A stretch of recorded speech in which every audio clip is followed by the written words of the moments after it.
Stand by to launch FanStream Sports. 3, 2, 1. Let's start. Hello, sports fans. Welcome to FanStream Sports. Nothing but pure sports. This is the JP Show. JP, it is so good to hear you back on the air. Stand by. Now, here's JP. All right, we are back, at least back in Florida. Welcome into a Monday edition of the JP Peterson Show, along with Nick Geddes. I am your humble host, just returned from the Masters. Nikki, what a day we had on Saturday. Yesterday we flew home and I caught the final round just as Rory was teeing off. The Rory-Coaster, that's what I'm calling it now. It's the Rory-Coaster. Anytime we get Rory at the Masters, hold on for dear life, bro. Hold on for dear life. It's going to be something dramatic. So we're going to hit on that. We've got a dramatic Rays sweep over the Yankees. Holy Chandler Simpson. What a weekend for the Rays at the Trop. First time they've swept the Yankees at home since 2018. First time they've swept the Yankees since 2021. What was the difference this time, Nick? What did the Rays do this weekend that they haven't done all week, all season? Something you can put your finger on? I think there is. What might that be? It might have to do with, the fastest player in baseball, the current best slap hitter in baseball, the menace on the base paths, not batting eighth or fifth or third or seventh or sixth or whatever, but batting first. Everywhere but first. That might have done something. I think after this weekend, the Rays need to go to the analytics nerd room. All 52 of them are now in timeout. No more ho-hos, no more video games for at least a week and a half. Nothing. You can't. No more Dungeons and Dragons. None of that stuff. Or was it Roblox? No more Roblox. No more. Just for a couple weeks until you guys get refocused into actual baseball, because clearly you have no clue about the game of baseball. I'm just going to go ahead and say that. I mean, if it takes idiots like me and Nick and, Orestes Estrada, he knows a little something about baseball, so he's not in the baseball. But if it takes idiots like us to finally make you figure out that the fastest man in baseball who hits 300 against righties and lefties should be at the top of the lineup, then you failed. You analytics people have failed tremendously. It's just obvious answers and again, where's as much as we love Kevin Cash, where is the accountability there? You're the manager. The buck stops with you. You have to be culpable for this as well. And with the display of speed and pressure and hitting that Chandler Simpson put on this weekend for a leadoff guy, I'm trying to now. Of course, I'm thinking back to the great ones, the Ricky Hendersons, the Vince Colemans of the world. I mean, Lou Brock, the great hitters who could get on base and run and change the game. Now, I'm not going to put Chandler in that category just yet. Certainly not in Ricky Henderson's category. Doesn't have that kind of power. But my Lord, what an impact he had on the games. On Friday, Saturday, he doesn't start against Max Fried, which I thought that's against a tough lefty like that's that. Fair. Yeah, that's fair. I still would have rather seen him in there, to be honest. But I get it. When he got in and later in the game, he made his impact. And see, that's the thing. And I'm not dumb enough to say that, hey, holding him for the late innings is a weapon. There's no question about that. I get that. Now, we'd rather have him get, 5-6 at-bats in a game, obviously. But if there's a time to rest him against a tough lefty like Max Fried, I can say, boys, you've earned your ho-hos, okay? And ladies. I'm sure there's ladies in the analytics department as well, so I don't want to be sexist in that way. But so that I kind of get it. And then his impact on Saturday I thought was amazing. Comes in and, as I'm recalling, is pinch runs, right, in the seventh inning in a 2-1 game.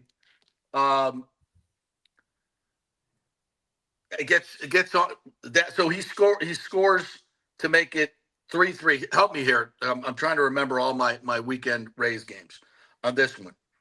In Saturday's game, he scores on the bouncer to make it 3-3. As he came in to pinch run after Fortes hit that ball high and outside. That was an unbelievable pitch by a high and outside pitch. He hits it to the gap. Fortes does. Simpson comes on and pinch runs, and then he scores on the bouncer to make it 3-3. And it wasn't even close. The infield was in, and they still couldn't get him.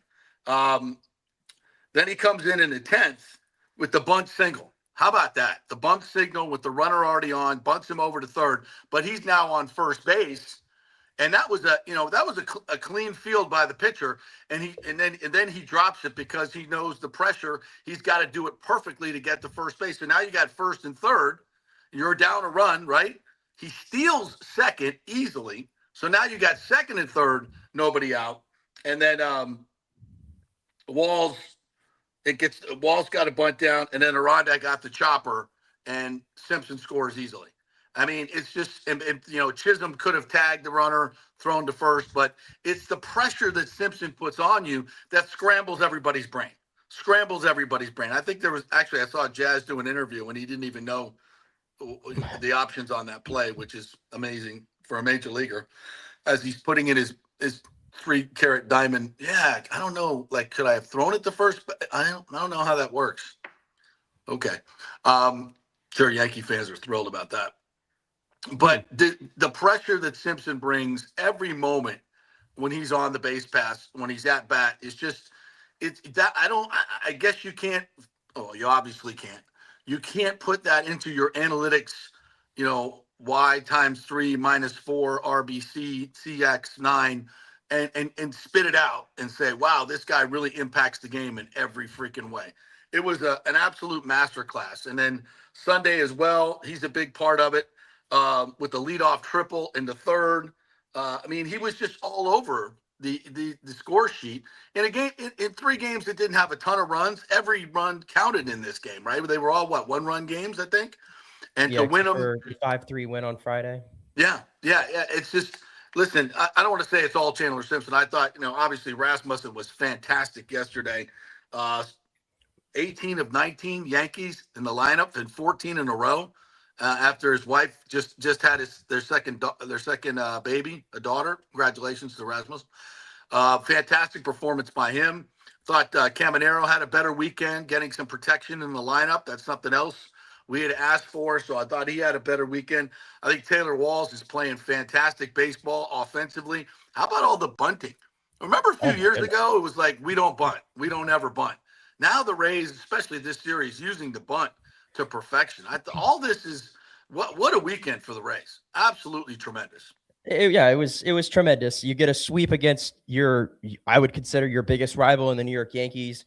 You do it at home in front of your own crowd. Their first sweep in general against the Yankees since 2021, like you mentioned earlier. And don't look now, it's early. We're 15 games in, but your Tampa Bay Rays are sitting in first place in the American League East, which how about that? We thought was going to have we thought the AL East was going to have a little bit more bite in it, to be honest with you. So far, it has a lot of teams are slow out of the gate. Clearly, the Yankees are struggling. They've lost 5 in a row.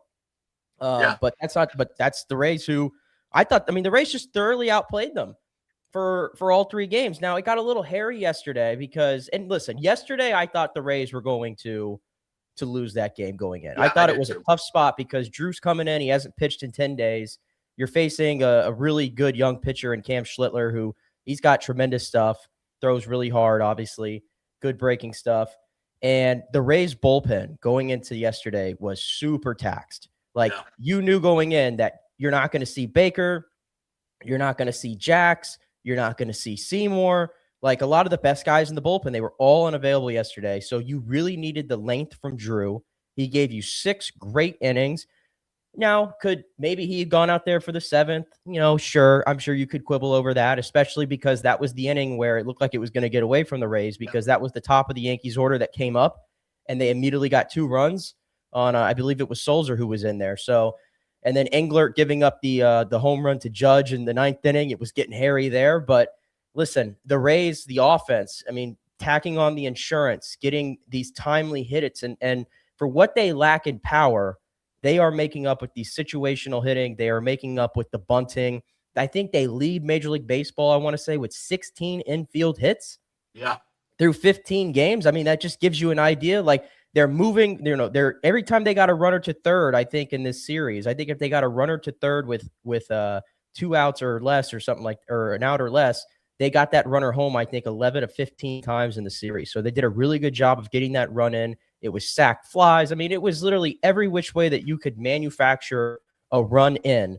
The Rays found a way to do it in this series. So, I mean, that to me, they kind of sort of found their identity, I feel like, of what they want to be as a baseball team, because they don't have really the power element all throughout their lineup. And we'll see if that's sustainable, obviously. Eventually, like Junior Caminero only has 2 home runs through 15 games. Got to get him going. And you mentioned you thought he had a better weekend. I mean, sure. I think Junior, though, has a lot better in him. And I think the mechanics in his swing could use a little bit of work. I think it's going at this point. I think it's going a little bit beyond protection because he got a lot of really hittable pitches, I thought, especially yesterday, and he's swinging right through them, or he's popping everything up a lot. So there's still some kinks there for Junior to work out, but I don't think we're really concerned necessarily. He's going to figure it out. No, your point, though, where he got a lot more hittable pitches, I noticed that as well, and that's the key. He'll be fine. As long as he's been chasing for 2 weeks because he hasn't seen anything. Now he's got some protection behind him. Solidify that lineup with Simpson, Yandy, Cami. I like Cami in the 2-hole, but I think I like Yandy better. I'd go Simpson, Yandy, Cami, Aranda. That's I think the sweet spot. But any with Simpson at the top and the next 3, I don't care which order they're in, but Cami has to be in the middle to get that protection. They stick with that, and I think every freaking inning they're going to score when those 4 come up. They just will. The other 2 unsung heroes of the weekend that I want to give a helmet sticker to here is Richie Palacios and Ben Williamson. Yeah. I think they were the unsung heroes of the series for what they did defensively. The play that, I don't know if you got a chance to see it yesterday, the hard liner up the middle by Randall Grichuk, I want to say yesterday, and Richie Palacios. I mean, Richie Palacios, I mean, that's as good of a play as you're going to see made at second base. As good as you're going to see. Ben Williamson also making some fantastic diving plays. I mean, those 2, I think, were the unsung heroes of the weekend for defensively. And in general, I thought the Rays were much better defensively. It's amazing what you can accomplish when you're not throwing the ball around all over the place and, you're letting guys just run all over you constantly. Like, we didn't see that in this series. You finally saw the Rays. Well, Judge stole a base. We got to be bad. Have we thrown anybody out yet this year? Fortes, I don't think Fortes is not. He seems to struggle, getting out of his stance and throwing guys out. I think Fiducia is a little better at it than him, to be honest. But Fortes is actually giving you something at the plate right now, where I want that guy playing almost every day, or maybe he gets 1 off day a week or something like that. I think that's how you handle the catcher rotation, and that's essentially what they're doing. To be fair, and even Chandler Simpson, I think his defense. I mean, that was something that was much talked about last season. He looked a little lost out there in center, and now he's playing left, and I think he's been pretty solid out there for the most part. He had a 1 missed play on Friday. Friday, I didn't know what he was doing in that first inning. But other than that, I think I can't really figure out a play where I've gone, oh wow, that was a bad play by Chandler. So all around a really, really strong weekend for the Rays. And he'll get so much better out there. He'll get so much better by the end of the year. I think he's going to be a really, really good. He's never obviously going to have a great arm, but just, cover the outfield, get to some balls that a lot of people don't. And he'll start getting there. It's just, he's never played left field for an extended period of time in the major leagues. He grew up as an infielder playing second base. So it's going to take a little bit of time, but his offensive skills are just game changing off the charts. And I mean, we're sitting here today, and he's got 23 hits on the season. That's leading the American League. He's 1 off the lead for the MLB, which Andy Pajes is leading that. He's hitting .411 throughout so far. That's first in the American League. And then everybody talks about, well, his OPS. He gets 923 OPS. Like, he's great. His slug, even his slugging is .482, and he rips one down the right field line yesterday. Huge. And the the minute Grisham picked up the ball, Chandler Simpson is already like almost halfway to third base. Like it's just tremendous. I mean, this kid is just, he's a godsend. He's a godsend to this team. He's changed the entire dynamic, and it's not just him. Like, you have so many other guys in this lineup who can run and who could put pressure on opposing defenses, and especially the Yankees defense, which is, I think, leaves a lot to be desired. I think that's fair to say, and Yankee fans would probably agree with me on that. The Rays just took him to school. Yeah. They took him to school. And it reminded me of like the Rays from like 2019 to like 2023 that would give the Yankees a lot of fits. Got away from that the last couple years, but I saw a lot of Yankee fans going, oh my gosh, the Rays that we used to struggle with a lot 5-6 years ago are back. Yeah. And before this series, this team I thought was dreadful. Oh yeah, I was watching that Cubs series, and I was like, I'm already starting to get groany about this team and everything. Like I was there. You would talk about sloppy baseball. I mean, leading the league in errors by far. And listen, and Taylor came back for the Cubs series, but he has solidified this team defensively. The pitching, the starting pitching has been fantastic, lights out. It's been absolutely tremendous, but it's been the sloppy play defensively that it really, really had me pissed off. And then also just how they've handled Chandler Simpson. I'm not going to put this away for quite some time because it was so freaking obvious. It's so obvious what to do with this guy, and you moved him all around the freaking lineup and the protection.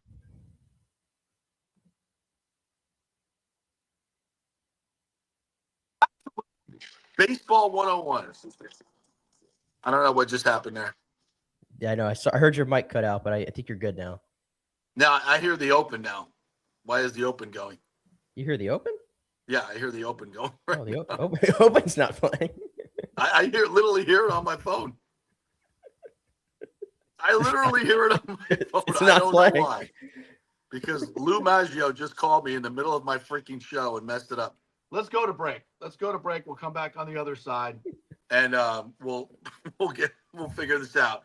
I don't know. Something just happened, and I can hear the open over my phone. There, it just started again. It's on loop, so go turn it off. All right, we'll take a break. I'm telling you, it's coming over my phone. So weird. Can you guys hear it? Can you guys hear the open going on? I don't know if you guys can hear it, but maybe it's just me. Maybe it's just me. Anyway, let's take a break. We'll come back on the other side.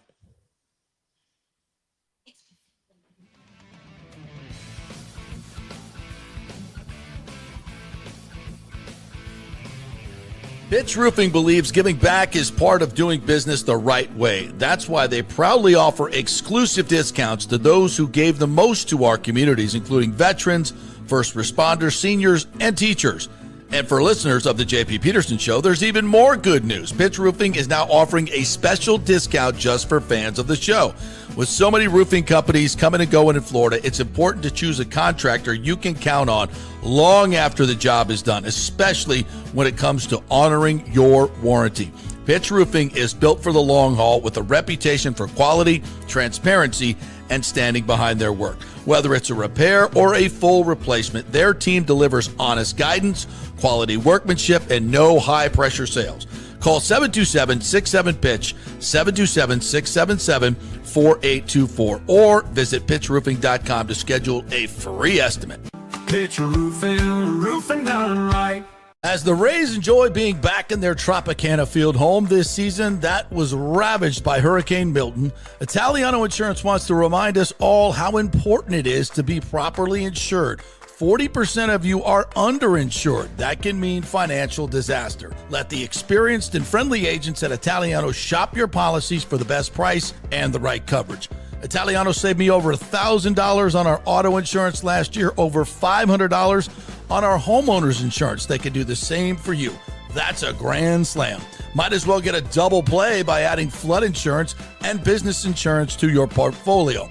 Cost less than you think. And trust me, you do not want to risk your home or personal wealth. That's a whiff. So step up to the plate and call 813-877-7799 and chat with our all-star agents at Italiano Insurance, or call our Boca Grande office at 941-964-0400. Hey guys, you already know that Riveters is the best sports bar in all of Tampa Bay, but now it gets even better for Rays baseball season. During all Rays games, check this out: $6 Tito's, $6 Jack, $6 margaritas, all during Rays games. Are you kidding me? And that's always a great pour from the great bartenders at Riveters. Great service, great food, everything is fresh, nothing is frozen. And let me tell you, if you want baseball and wings, you will not find any better than Riveters. Their sauces, like the blue cheese and the ranch, and everything is handmade, and the wings are big and they're perfect.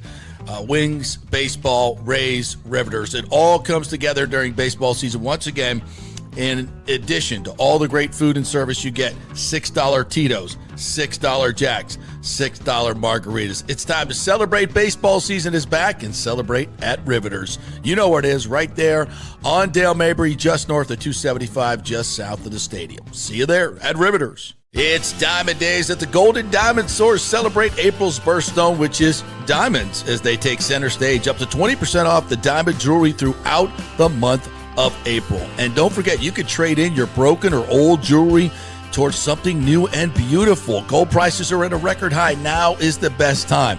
And by the way, they only sell natural diamonds at the Golden Diamond Source. It's real love. It should be real natural diamonds. Don't start your relationship with a fake diamond. Really, really bad idea. And for the Golden Diamond Source first-time buyers, they are going to teach you all about the 4 C's and all the different shapes and styles. They are able to show you a huge selection of inventory to choose from. And by the way, you can trust them. They've been in business for over 40 years. Don't buy something online. You have no idea what you're getting. 0% financing for up to 5 years.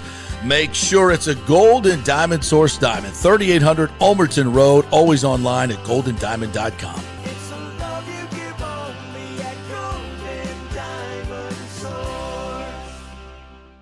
Hey, JP here for Genesis of Tampa and the Murphy Auto Group. I think the best way to experience a business is to use that business. And I just did at Genesis of Tampa. Just bought a GV70, a 2023, and it feels and drives all new. It's an absolutely fantastic car. The technology, the comfort, and the price, absolutely outstanding. Frankly, I never thought I could get into a car like this, but they made me a deal I could not refuse. And I also get the VIP service where you can just drive right up, their pit stop service. They'll top off all the fluids, make sure your air in your tires is good, new wipers if you want them. If you need extended service, they will come to you, bring you a courtesy car, and then bring your car back with more do you want. The experience was just VIP all the way. And you can get that at Genesis of Tampa. And don't forget, you can get extended warranty, which I did. So I have worry-free miles up to 100,000, and all they do is just take it in. Actually, I don't have to take it in. They come to me. It's perfect. It's Genesis of Tampa right there, 801 East Bears Avenue, right off of 275. Go see them and tell them JP sent you. Let's go. Right now, back to the show on FanStream Sports. All right, welcome back to the JP Peterson Show. Sorry for that interruption. I have no idea what just happened there. Ashley said she couldn't hear it either, but it was coming over my phone, which was weird. But anyway, we got it all fixed, and we're ready to get back to it. Brian Bradley, by the way, is going to join us here at 10:30 live from Benchmark International Arena as the Lightning get set to take on the Detroit Red Wings tonight. Very interesting scenario for the last 2 games. We'll hit that when Brian jumps on here. We're also obviously going to get into the Masters and a lot more things, and the stadium. Of course, we've got lots of stadium talk coming up a little bit later on in the show. Wanted to get to the on-the-field stuff first, and because we all have stadium fatigue. Maybe one more month, folks. Hopefully it will be over, and then we can just look forward. But it's going to be a very interesting month. We'll get to that in the second part of the show. Nick Geddes is here with us. By the way, we have Riveters had a great weekend this past weekend with the Rays Yankees series. They were packed all weekend, giving away all kinds of swag. So if you're going to watch Rays games, that's the place to go. They're one of their official watch party partners. So they'll give away swag. They gave away Yankees and Rays swag all weekend long. It was a packed house, as it always is there. So if you're looking for a place to watch sports, it's Riveters, just north of 275, just south of the stadium, right there on Dale Mabry. Tell them JP sent you. All right, let's wrap up this Rays talk for the weekend as now they're in actual first place. I did not see that coming this early in the season. But if this is the team we're going to see moving forward, and we still don't have Uceda, that's a pretty good team. You still don't have Uceda. Clevenger's obviously out too. So that's two big relievers. This is more long-term, probably in the summer at some point, but don't forget Manny Rodriguez is probably going to be back too. It's another flamethrower back there. Because I think I said this last week with Orestes, like when we were talking about the bullpen and how spotty they had been. And obviously they picked it up a little bit this weekend. I think there's just too many guys in the bullpen that are, they just have a lot of weak stuff, I guess is the way I'll put it. Like Englert and Solzer and like even Kevin Kelly to an extent. Like, the Rays used to have that stable where guys would come in and they're throwing 97, 98, 99. And the Rays are kind of missing that element, I feel like, in their bullpen. And they just got a lot of arms in there that are just, they're AAA arms, if we're being honest. And I think we've learned that the Rays don't have a lot of depth in their bullpen right now. So that's something to keep in mind. And when you have that, but that's why starting pitching has been so important. Like these guys have to give you length. They have to give you length. It is so paramount for them. And I don't think they've all pitched pretty well, but what do they usually top out at? The sixth, if they're really rolling like Rasmussen yesterday, they're going 6. That's it. But like Shane's you saw, not going more than 6. Yeah, Shane's not going more than. I need Shane to get through 4 or 5 at this point, based on what we've seen so far. But obviously, he's going to take some tune-up. But the two veterans, Matz and Martinez, I don't think you could ask for any more out of them from what they've given you so far. And we were so concerned, me and you and a lot of people, about Nick Martinez's spring stats, but thankfully, it has not carried over to the regular season yet. So that's been good. And the other note I want to say, speaking of stadium stuff, but not the new stadium, but rather the stadium they're playing in right now. This was the first week we got to see Tropicana Field back in action, and I think everybody who was involved in getting that place back up and running, because I had serious doubts. I think we had serious doubts of what that thing was going to look like, if they were ever going to play back in there again. I thought it looked tremendous on TV. I haven't got a chance to go to a game yet, but it looked great on TV. It looks like all the upgrades they put in there is as good as you could possibly ask for. It looks a lot lighter inside on TV, tremendously. Yeah. Which helps the experience. And obviously when you play teams like the Cubs and Yankees, you get a stadium that is rather full, and that adds to the experience as well.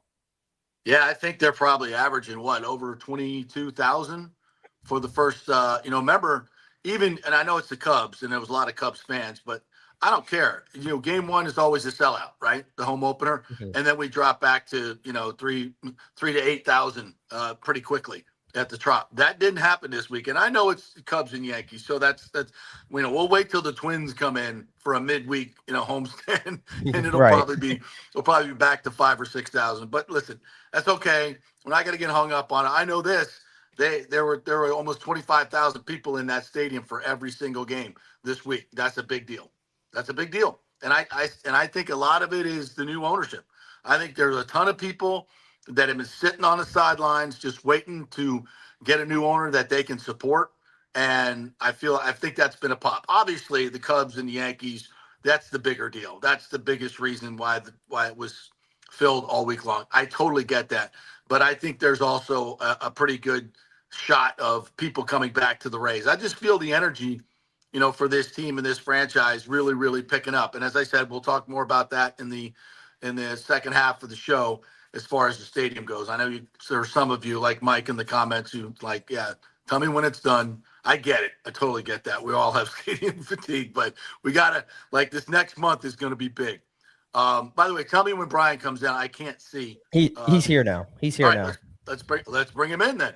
And Benchmark International Arena, he is the Lightning Hall of Famer, the great Brian Bradley, joining us now. What's up, Brads? How you doing, buddy?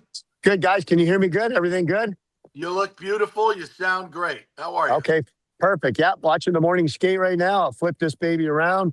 The boys are there on the ice. You know what? We got a full turnout today on the ice, you guys. You know what? We got everybody's on the ice. The only player that is not on the ice right now is Brendan Hagel. Kucherov, Vazzy, Point, all the guys are on the ice. Gensel. I mean, you know what? They probably came back on Saturday after the game, probably had the day off Sunday, and are going to skate today. Obviously, we play the Detroit Red Wings, but I don't really see anybody on the ice except everybody's on the ice, which is kind of cool to see. Well, maybe I don't know about Jurgensen either. You know, Zygmunt. I don't think he's on either. But I think Hagel. No Gergensons, no Hagel. Yeah. No What about Jurgensen's. Who? Holmberg's not out there, right? Who? Holmberg? No. I think he's out for the season. That's my guess. I don't know exactly what it is, but my guess is that he's not coming back. I mean, that would look like a bad injury he had against Buffalo the other night. That did not look good. It like he really hurt his shoulder. But yeah, no, like I said, it's let's talk about the game tonight. We've got kind of lineup. Bazzy's out there, you know, Cooch, Point, all these guys, Gensel. But at the end of the day, we got a big game tonight against Detroit, who are not in the playoffs. Steve Yzerman and his Red Wings are eliminated on Saturday. Probably a disappointing season for Detroit. They're supposed to get in the playoffs and they didn't get in. But this is a big game tonight. I mean, you know what? Montreal and Buffalo have 106 points. We have 104. And, if we win tonight's game, then we're back in the second position. And maybe Buffalo loses against Chicago. You never know. So we'll see what happens. But, I mean, people say, I think it's important we win. Home ice advantage, and there's two reasons. Not only because you have Game 7 in your building, but this is a business like anybody else. Everybody else has a business. They do stuff. This is a business, and you know what? Business, Mr. Vinnick and the ownership group. This is money. Like the more games you have at home, the more money you make. That's right. What it comes down to. So don't kid yourself when people say, "Would you rather have the extra game?" Yeah, you would, because your owner makes a ton more money, and that's what it comes down to. So you know what? I've said this along. You know what? We want to have home ice advantage. You know what? We got a great crowd here at Benchmark International. Our fans are awesome. I just did a thing with a whole bunch of people over there. You know what? They're sitting up top. There's probably 150 people up here watching the morning skate. I did a little talk with these guys earlier today.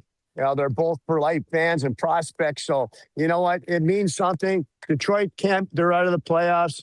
You know what? You know what? We can get back into the second seed tonight if we win this game. You know what?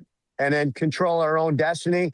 And we don't know who we'll play. We could play Montreal. We could be in the first seed. We could play Buffalo. We don't know exactly what's going to happen here, but I do know this is, I like our team. I like our chances. Oh, there's Jurgensen right there. He's on the ice right now. Yeah. I see everybody on the ice except for Hagel. Hagel is not on the ice right now. So they got Connor Geekie up still. Saburn's up here. I'm not sure who's playing and stuff like that on line combinations. We'll see some coming in and stuff like that.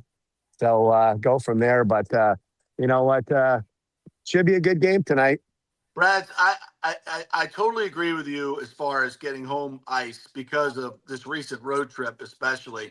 We forget that, first of all, Montreal playing at that place is, you know what that's all about. It's one of the best home ices, especially with a team like they have right now. It's a totally different deal. Playing there in a seventh game would be suffocating. And then you talk about Buffalo. I mean, you talk about a team that's starved and a fan base that's starved for playoff hockey. Those people were bananas the other night, and they're going to be bananas all through. You talk about Bills Mafia now on the ice. Yeah. Those people are nuts. And they haven't been to the playoffs in 15 years. So I think it's absolutely critical. And here's the scenario, courtesy of our good friend Edward Encina. I'm not going to try to figure it out myself, but this is what he wrote. The Lightning enter Monday sitting in third place in the Atlantic, 2 points behind Buffalo and Montreal after the Canadiens' 4-1 win over the Islanders Sunday night. That victory puts pressure on the Lightning to win Monday against Detroit to retain home ice advantage over the Canadiens, who have just one game remaining at Philadelphia. If the Lightning and Montreal end the season tied, Tampa Bay would get the better seeding based on their current 40-33 edge in regulation wins. Obviously, the Canadiens can't make that up. But the Lightning still have a number of paths to winning the Atlantic. If they win their final two games and the Sabres lose both, Buffalo plays at Chicago and against Dallas at home. The Lightning could win the division outright.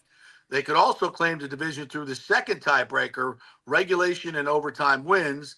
Tampa Bay leads 45-44 if they win both games in regulation and Buffalo wins one game in regulation and loses one in any fashion. Or the Lightning win one in regulation and one in overtime, and Buffalo wins one game in overtime. So I know that's a lot, but what we're saying is win these last two games, and you're probably going to have home ice for the first, but definitely have home ice for the first. So that's two games against the Detroit team that's out of the playoffs, and then we got the Rangers, who are also terrible. So we should win these two games, right, Brads? Oh, for sure. You know what? Detroit's out of the playoffs, which I really thought this was going to be a big game today. I didn't expect Detroit to lose to New Jersey, I think 5-3 on Saturday at home. So that knocked them out of the playoffs. But, teams like this that are out of the playoffs, they don't have a lot to play for. But, you don't want to get hurt either. That's the bottom line. You don't want to get hurt. You just want to play these games to end the season. You're not in the playoffs. So at the end of the day, you know what? I think we got to be ready to go. And it's not like we've been coming in with a blazing hot record right now. You know what I mean? Our record, like we went on a road trip. We went 1 win and 3 losses. So we need to put some wins together to get some confidence going and go from there. You know what I mean? So I like it. And you know what? Like I said, you play all season for home ice advantage. And you know what? If it does come down to game 7, it might not happen here, but it might come down in the next round. Maybe we play Buffalo. But, I'd rather play at home in game 7 than in Montreal or Buffalo, but we'll see, especially the first round. I think if we win this first round, we're going to go really deep in the playoffs. I really think this team will start snowballing. They're a veteran team. They got great goaltender with Vazzy. I think the guys know what they need to do to make this work, and go from there. Well, I'm looking at the power play right now, guys, and they got Datsu on the -- power play. So that means Radish might be still out tonight, boys.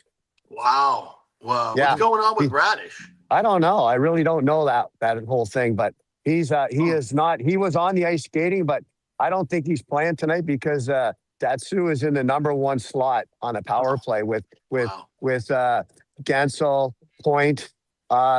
They got Johansson on the side over there, but I think Hagel's going to be the guy over there too. You know what I mean?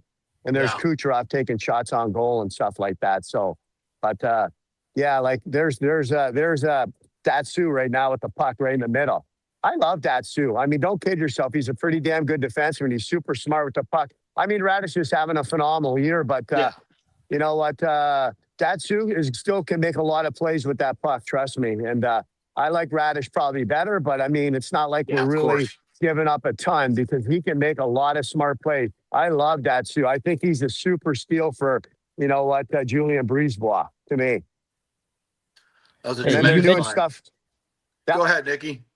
Yeah, you mentioned, I was going to say, no, I don't think anybody would claim the Lightning have been playing anywhere near their best hockey, I guess, coming out of the Olympic break. I think it picked up a little bit maybe a couple weeks ago, but they've sort of been really up and down since then. How much of that do you think is a factor, or is it a product of just, a lot of guys in and out of the lineup, the schedule being what it is, which I assume everybody has had to deal with, obviously, coming out of the Olympic break. And then if it's Montreal or Buffalo, we've seen the Lightning play those two teams a lot this season, obviously being Atlantic Division foes. And those games have been pretty taxing. They've been physical. They've been entertaining. How do you think the Lightning match up in a series against either of those teams? Well, you know what? I think we've been playing okay since the Olympic break. I mean, let's not kid ourselves. Before the Olympic break, we were unbelievable, like 22-1 or whatever the record was, 22-2, over the top good. But I think we just haven't got the ball rolling. I mean, a record in the last 10 games is maybe 5-5 at the most. You know what? That's why home ice advantage is important. We don't want to go to Montreal for game 7. We'd rather have it here. And I will say this. I don't know who we're going to play. They're not going to be easy games. There is no easy teams. Buffalo's going to be hard. Montreal is going to be hard. But we're not playing Florida or we're not playing Toronto. So, I mean, you know what? These teams haven't been in the playoffs, Buffalo or Montreal. But Buffalo hasn't made the playoffs in 15 years. They got a lot of young kids. And you know what? Montreal's made the playoffs once in their last 10 or 12 years. So at the end of the day, we got teams that haven't been in the playoffs. And I think if we start rolling, we're going to just go deep in the playoffs. It's not going to be an easy first round. But I will bring this thing up. People ask me all the time, well, Montreal, Buffalo, Montreal, Buffalo, what do you guys, I said, you know what, guys, it doesn't matter. We're a veteran team. We've been around for a long time. Let's get in the playoffs. We have the best goalie in the NHL. We got great forwards. We got great defensemen. But remember in 2018 or 19, we had a record of 56-11, and we played Columbus and lost 4 straight. Yeah. Well, you could have bet $1 million that we would never lose 4 straight in that first round when we did. So you know what? Playoff experience is definitely a factor. And I don't care what anybody says. Buffalo, Montreal do not have it. They do not have the goaltending we do. And, at the end of the day, they're going to have to beat Vazzy four times, and that's not easy to do. Not many teams could beat Bobrovsky the last few years when he gets hot, and Vazzy's just the same. So, going to these playoffs, I love our team. You know what? If we can peak at the right time, like I say to this, if we win the first round, we're going to the Stanley Cup Finals. We will be better than everybody in the East. No question. We will snowball at that point. Love that. Brian Bradley joining us. We've had a couple questions in the comments about Victor Hedman. And, I said last week, I don't think he's going to be back for the playoffs. I wouldn't expect that happening if I'm a Lightning fan. And frankly, with whatever's going on with Victor right now, that's probably for the best, because I think these pairs, our defensive pairs, have really settled in when we're healthy. And I think they're really, really good. I think we're faster. I think we're better than the current version of Hedman that we've had this year. Hopefully he will be back next year and get right. But if I'm a Lightning fan, I'm not looking for that. And frankly, I think we're better off without him in the playoffs right now. I hate saying that. It's terrible. But this current version of Victor. Now, if you give me like the Norris Trophy, Victor, we'd love to have him back. But he's just not there right now. So do you think we're better without him heading into the playoffs? Well, you know what? I mean, I will say this, Victor Hedman, the captain of our team, number 77, not only is he going to be in the NHL Hall of Fame, he's going to be in the Lightning Hall of Fame. His jersey's probably going to be retired. I mean, he's dealing with some issues right now. He's had a bad season in terms of injuries. So, you know what? He had to leave for personal reasons. And, you got to respect his decision. He knows He's not playing good. I mean, let's be honest with you. He would be here if he was, but he's not. I'm a healthy Victor Hedman.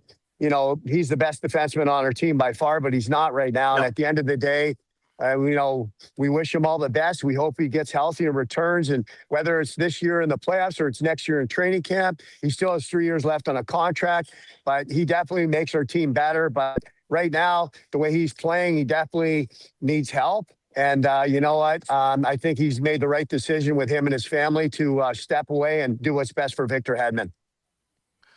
I think you nailed that. Anything else, Nick, you want to ask? Yeah, and on top of it, you talk a lot about experience and how important that is in the Stanley Cup playoffs. I guess that points to, like the acquisition of Corey Perry and him coming up here too. Could you speak to, I think he's been tremendous in the role that he's playing. And I think he's got 17 goals or something this year as a 40-year-old. What kind of big role do you expect him to play for this Lightning team in the playoffs, even, on the ice and as an emotional leader, on the bench as well? Well, he's a great player to have. He's 40 years old. He's won a Stanley Cup in Anaheim. He's going to go down he's going to be in the NHL Hall of Fame one day. He's won a gold medal, Olympic medal. He's won every medal you can probably win in hockey. He wants to win one more Stanley Cup, which I think this is the team to do it. And you know what? He brings a lot, maybe not on the ice as a young Corey Perry, but in the dressing room. He knows what it takes to win. He can play an intimidation game. He knows the guys he needs to go after. Like, you know what? Let's say we're playing Montreal. They're going to go after Caulfield. They're going to go after Suzuki. They're going to go after that young defenseman. I can't think of his name. Hudson. Yeah, they're going to, and Corey Perry, he's not going to fight Jack Guy or, some of their tough guys. They're not going to do that. So, you know what? He knows what it takes to win. He's been around. He's played for Montreal. He's played for a lot of teams. Edmonton the last couple of years in the playoffs. But you know what? He's not the same as he was before, but he's a hell of a player, and he's great in the dressing room. I think John Cooper loves a guy like that. Now, when you say go after, you don't mean like the Panthers type of go after where you're trying to, take cheap shots and injure players. You're talking about just constantly bothering, constantly, giving him the business, but in a up to the line kind of way, correct? Yeah, yeah. Like I said, he's not going to do anything illegal, but he's definitely going to be in their face, doing whatever he has to do to win the game. Like they're going to be going after Kucherov, Point, Gensel, Bobby Hagel. We're going to go after their guys. It's 1-for-1. It's playoff hockey. You got to do whatever you got to do to win. And guys like Corey Perry and guys like that, Nick Paul, they're going to play a role. And you know what? Guys are going to be finishing checks on those players every shift and make them pay the price. So when we get to game 5, 6, and 7, they're going to be hurt. They're going to be sore. They're going to be bruised. And that's what you do. You look at the star players on the team and say, finish checks on those guys, because when it gets to game 6 and 7, they're going to be sore. They're going to be tired. They're going to be maybe a little injured. And we've been there before. We know what it takes. We've been to the Stanley Cup Finals. We won 2 Stanley Cups with these guys. They know what it's going to be like. Do those guys on Montreal or Buffalo know? No, they haven't. They have not. Those teams have never won a playoff series in the last 10 or 15 years. Never won a playoff series. That's a long time. A long time. Absolutely. Yeah, and I think that matters. You know what else matters is getting Brandon Hagel back. I guess he's day to day, right? So he'll be back, right? I would say he plays tonight. I think he probably just has body maintenance or whatever he was. He played last game, scored a big goal in Boston, but he looked good. I hope he plays tonight, because when we have him in the lineup, we're definitely a lot better. Yeah, no, for sure. All right, Brad, it's great stuff, my man. We will see you tonight at Benchmark International Arena against the Red Wings. Thanks, buddy. Appreciate you. See you guys. Have a good night. Over and out. See you, boys. Cheers. Great stuff from Brian Bradley there. Yeah, it's just, he's so right. Experience matters, man. It just really, really matters in the playoffs. And the Lightning have that all over these teams. And now, do they need to play smart hockey? Absolutely. But I think the best thing he said there was Vasi. Vasi has been fantastic. The last, a little rough coming out of the break, but since then he has been shut down. And that's going to give you a chance to win every single game, frustrate the other team. Now, if we play Montreal, Dobek's just been pretty good. I was just going to say, the door the last couple of games.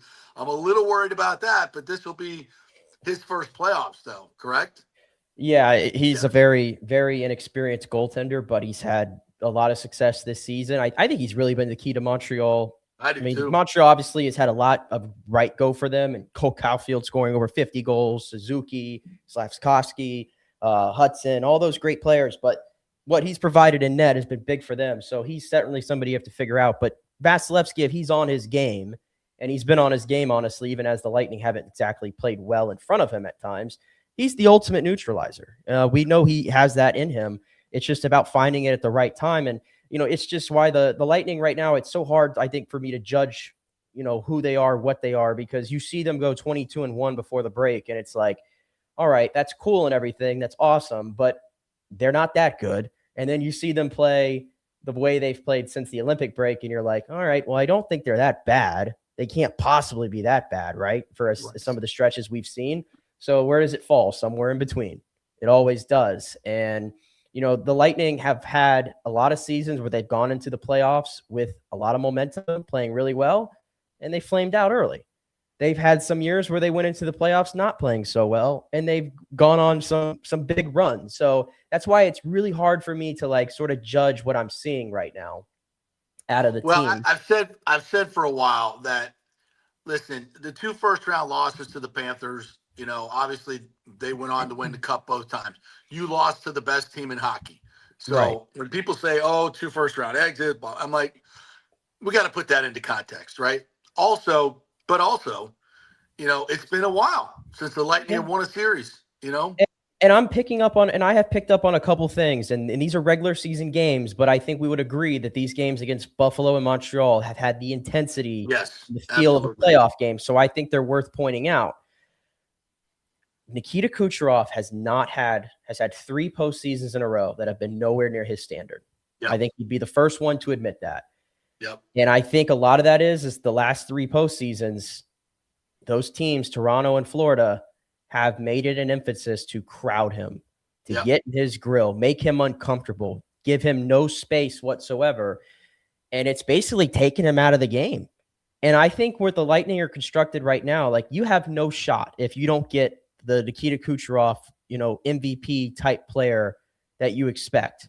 If you don't get that Kucherov, I think everything else being what it is, Vasilevsky, the deep roster, I don't think the Lightning have a chance. So they've got to figure out a way, I think, the Lightning, and to their credit this year, they've been more willing to be the aggressor, I feel like, in a lot of these games, to the point where I feel like sometimes it's over the top, and I'm like, can we just play our game? I think we're better than some of these teams if we just play our game, but I get it. They're trying to make a point that they're not going to be pushed around and they're going to be the aggressor. And I think based on what you saw with Montreal and Buffalo this season, those games are going to be an all-out war. So I got to figure out a way to get the best out of Nikita Kucherov. And the second thing is I need more from Braden Point. I think we've been saying this all year long, dealing with injuries for sure, but you're sitting here right now and Braden Point's got only 18 goals this season. Yeah. 18 goals. That's how many games has he played? 62. I mean, and this is a guy who the previous 3 seasons had scored the 3rd or 4th most goals in the entire league. Yeah. We already know that his defensive game has just fallen off a cliff as the seasons have gone on. So he's another guy. I need to see the Braden Point of old hopefully come back. So those are some things I'm looking at, and hopefully they get that in the postseason for them to have a shot. No, you're 100% right. We've been talking about Braden Point for a few weeks. He just hasn't been able to get going, and I don't think he's injured at all. I don't think he is, but he just doesn't seem to be aggressive enough and take over games like we would see him do. When Kucherov was out of the lineup this year, and Point was out there, you would think okay, Point's going to be the play driver now. Yep. No. Nope. It was Hagel. It was Hagel, honestly. And that surprised me. And that speaks to Hagel, honestly, that he's been able to grow into that role. But I didn't see it from Braden Point this season. Yeah. Cooper's got to sit him down and figure that out. And I think your points on Kucherov are absolutely tremendous. Listen, as much as I want to, give the Lightning some grace over the last 2 years, they haven't, Kucherov has not shown up, and he's been bothered. And there's a template out there, and every team is going to follow what the Panthers did. And they're going to try to be physical. They're going to try to get in his face and do everything. He's got to be able to fight through that. He's got to, and be productive. If Kucherov is not scoring, a point a game in these playoffs, the Lightning are going to have a hard time. They're going to have a hard time because so much of what we do goes through him. And I think players sometimes defer. And when you see Kucherov's not out there, it's like, okay, who's going to make the plays? Who's going to, create these scoring chances? It's just a totally different dynamic. So yeah, he's got to be. If they're going to go anywhere, he's got to be at least a point a game guy. And I mean, for the stretch that we were playing our best hockey, he was about 2.5 points a game. Right. I know that's it's a record, not since Lemieux type of pace. I get that, but I don't need 2.5. But I got to have at least one a game, or we're going nowhere. So I think it's going to be interesting to see who we play. I think I'd rather play Buffalo than Montreal. That's interesting because I'm on the side of I want no part of Buffalo. Really?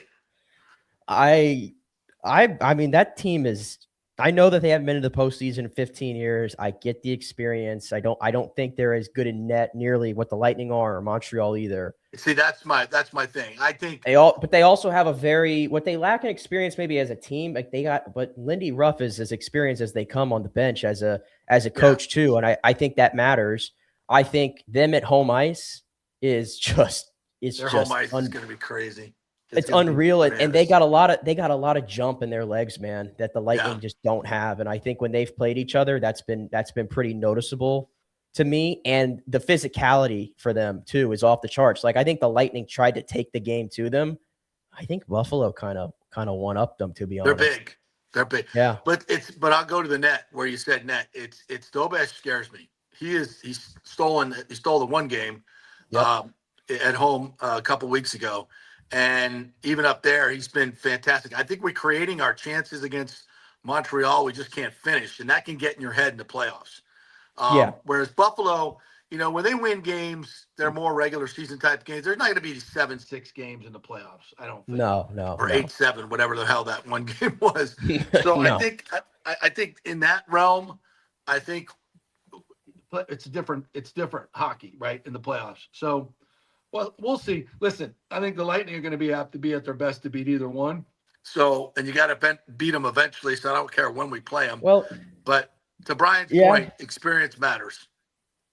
Cross your fingers that something could happen with the standings and the Lightning get the 1 seed and play Ottawa.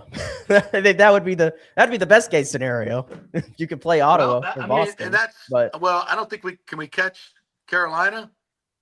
Where are they at? No, you're right. So they would play right now as it sits. They would play Ottawa, and then the Lightning would play Boston.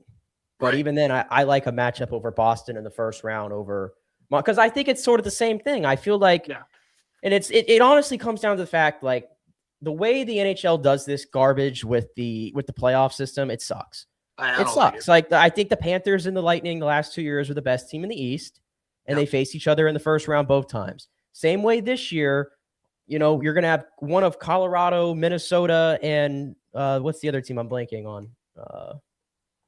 Dallas, who are the three best teams in the West by far, and yet Dallas and Minnesota have to play in the first round. Right. Yeah. It doesn't make sense, but it's whatever. Silly. It really is. It is what silly. it is. Yeah. It really is silly. With more of a balanced schedule anyway. It just, it's the divisions are kind of silly when it comes to that. I totally agree.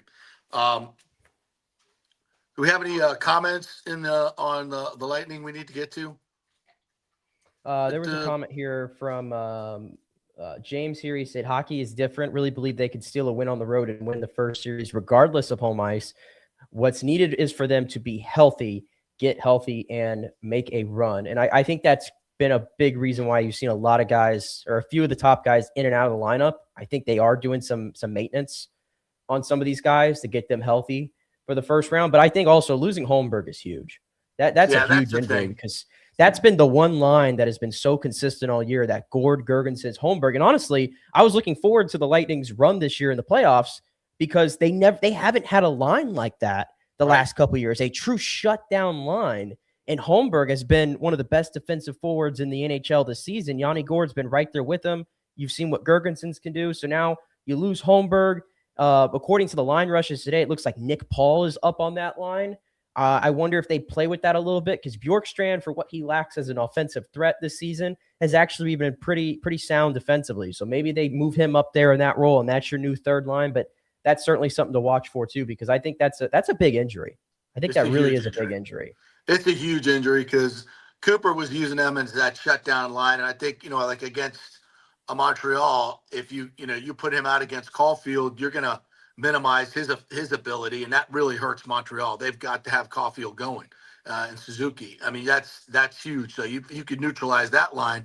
Where are they going to get scoring from, right? Yeah. So I'm trying to think with Buffalo, they're a little bit more balanced, but either way, having that shutdown line is so freaking key. And the way that injury happens with the freaking door coming open, I mean, my God, I mean, that's just.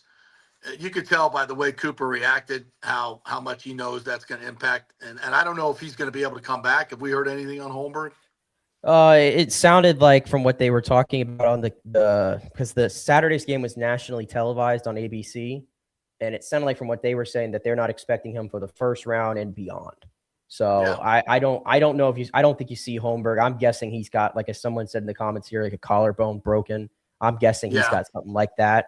And then they also, because we were just talking about Hedman, Emily Kaplan was saying that the Lightning, like they don't know, they don't know, and only Victor knows, is the way I believe she said it, when he's going to come back. So I'm not counting on that, but obviously Victor's got to take care of Victor first. But and I think from a team standpoint, even if he's ready to go and healthy, he's going to be a healthy scratch. The way he's playing this year, whatever's going on with him, he's not good enough. And the team is not good when he's playing. I mean, it's just that I hate saying it. He's a Hall of Famer, the greatest. I mean, all that. But, there comes a time where, guys just are not playing well. And he's had a host of different injuries from the elbow to the groin to back. I mean, he's got a lot of stuff going on. And I think it's kind of affected him mentally as well, that he hasn't been able to play well for quite some time. And the pressure of the captaincy in that way, whatever it is, he's just not on his game right now. And we're better. These young kids that have come up have just been tremendous. So if we get Hagel back, I'd love to see Hagel and Holmberg, but I don't think that's going to happen. But Hagel, if we can get Hagel back, we got to have Hagel back, obviously, and he'll be back. And Radish, then I feel good going into the playoffs. And if the Lightning are at home ice, it will probably start on Sunday, I believe. Could be Saturday. Saturday. It's Saturday or Sunday, and I'm gonna figure to guess it's gonna be an afternoon game, probably. Yeah. If I had to take a stab at it, let's get these comments here before we hit a break. Jordan G saying also the most recent cup year we struggled after clinching, but we were just fine in the playoffs. Yeah, I saw Eric Erlinson put it out there. He put a breakdown. The Lightning, their record going into the playoffs. Whenever they're not going in rolling, they usually actually have more success in the playoffs. And Joel Forsland following up said Bolts are 1-7 in their last 8 home games in the last 3 seasons. I assume that's in the playoffs. Home ice doesn't matter as much as you think it does in playoffs matchups, and game-to-game adjustments matter. Trust in Coop. That has been something. They have struggled at home in the playoffs.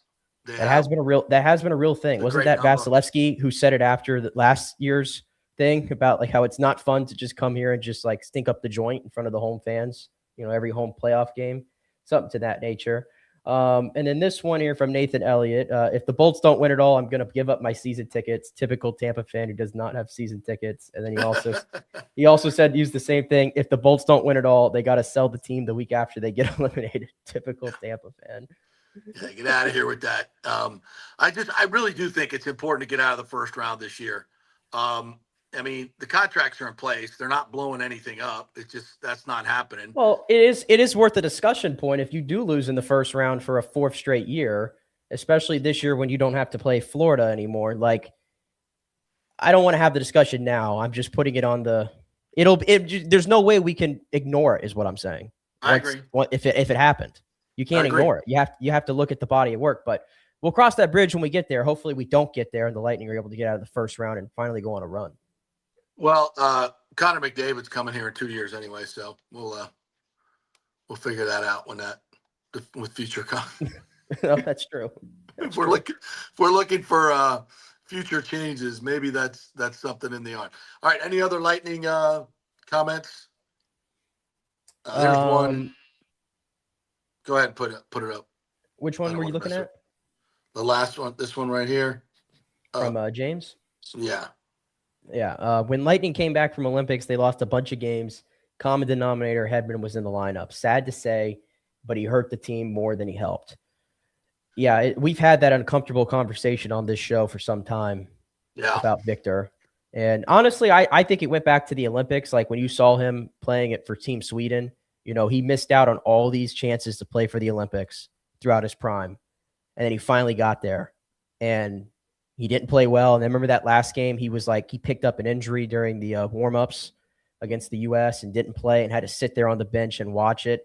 I just think all that stuff, I don't want to speculate, obviously. It's probably not right for me to say, but I just think there's been a lot of stuff this year that has just led to what you've seen out of Victor Hedman, unfortunately. Yeah. And I think he'll be back, and I think he'll be fine for these next 3 years.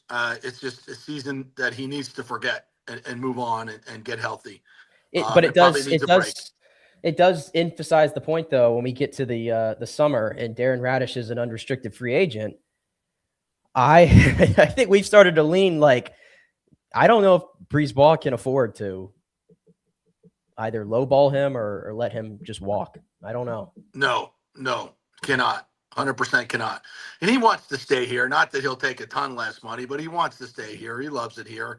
And it should be, but somebody's going to throw a shit ton of money at him, and he's going to have to make a decision. And I don't know, with the contracts in place, I don't know how much flexibility Brisebois has. I mean, if he can move that Bjorkstrand contract, obviously that would be a godsend. But Who wants And you got to keep in mind that Kucherov next year is Kucherov's last year on his current deal, and he's making $9.5 million, which all in all is probably the biggest bargain in hockey. Oh my God! When you consider that like McDavid's making almost more than half double that. Does Nikita Kucherov take another discount, or does Nikita Kucherov say, you know what, this is my last big deal in hockey. I've given you guys so many breaks throughout the years. Like, now I want to get my money. Like, those are things you have to consider down the line. And I'm sure Brisebois is having to weigh that out when he's trying to figure out if what Radish is doing this year in his age, 29, 30 season is sustainable. Yeah. And listen, I kind of joked about McDavid, but those comments that he made were earth shattering about how much he loved Tampa Bay and how great Cooper is and their systems and all that. And it was a direct shot over the bow to his current club as well. So, I mean, this is definitely not the time for the conversation, but if they lose in the first round and it's bad and Kucherov doesn't show up, there's going to be a lot of bitching and moaning going on. And I get it. And then where does it go from there? Like you said, the contract's up. McDavid could be coming in. What do you got to pay him? Who's going out? Who's coming in? I mean, it could be massive change, but could be not. Could be, just keep going on like this with this core of players, keep knocking on the door. But I think if there's a first round exit, there's going to be a lot more chatter about change. And there's new owners coming in too. I don't know if it's next year. I think it is. Is this? No, I think Vinnick has one more year. I'm not exactly sure when the handover happens, but I don't expect much difference, frankly. I mean, that's been the chatter. So, but I don't know. Let's just stay in the moment and, have this team. This is a team that went on a 21-1 run. Mm-hmm. And they're capable of being really, really good in the playoffs. We've seen it, but it's going to take Pointer stepping up, Hagel getting healthy, finding a right match on that line, Gord Gergensen's line. Those are kind of the three things that we've got to see. And of course, Kucherov being Kucherov. All those things have to happen for this team to win a cup. Is that possible? Sure. Absolutely. Every bit of it. But it's not a check mark thing like, oh yeah, that'll definitely happen. No, they got to go out and prove it.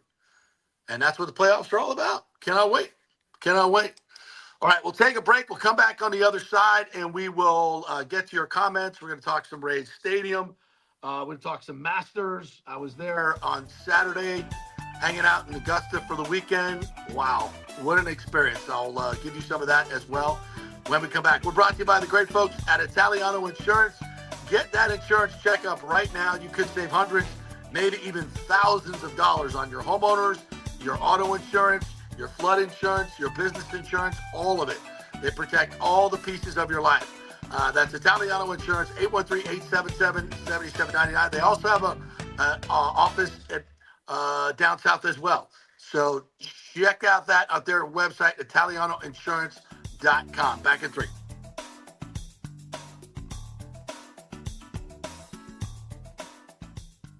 Well, the folks at Third Generation Plumbing and AC want to say thanks for making them so dadgum busy. Of course, advertising on your favorite Tampa Bay sports talk show helps, but it's their incredible customer service, honesty, and integrity that have earned them tons of 5-star reviews. And now you could be part of the team at Third Generation. Yes, they are so slammed, they need to hire more certified AC technicians and plumbers.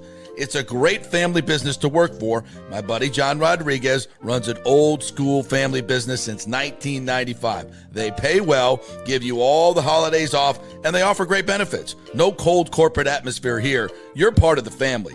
If this sounds cool to you, call them and apply at 813-961-8024, or you can email your resume in at thirdgenerationplumbing.com. Just go to the website, you'll see the button, email them, or call them at 813-961-8024. And don't forget about the $169 yearly maintenance special. It's a no-brainer, guys.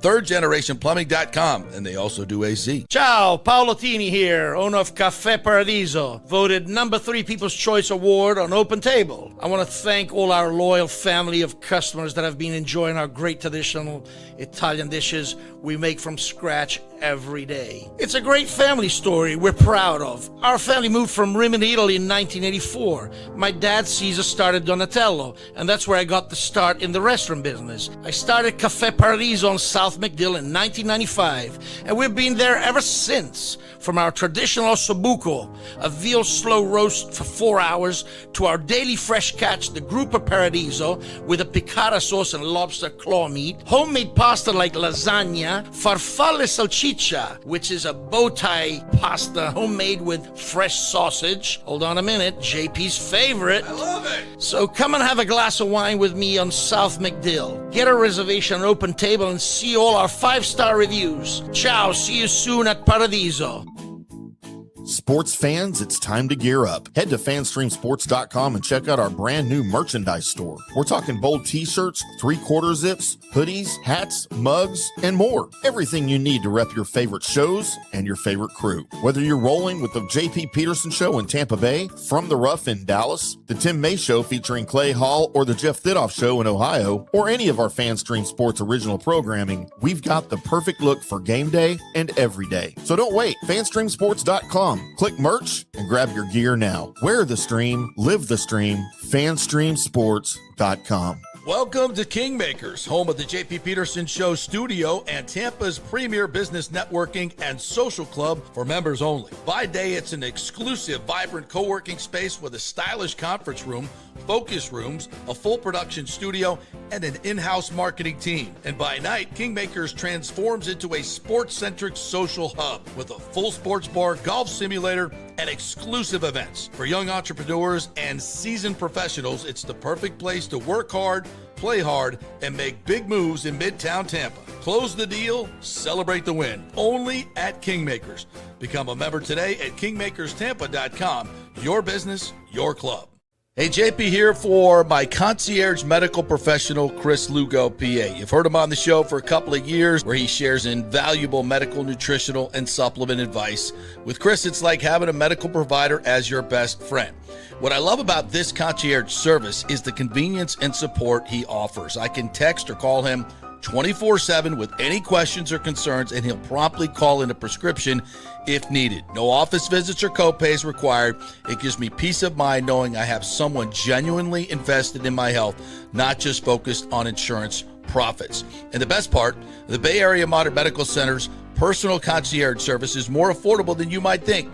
Don't let insurance companies dictate your health care. Take control of your health and wellness today. Visit BAMMC.com for more information and to schedule your initial free consultation. Empower yourself and take charge of your personal health with BAMMC.com. Let's go. Right now, back to the show on FanStream Sports. All right, welcome back in. Sorry about that. We got the feedback.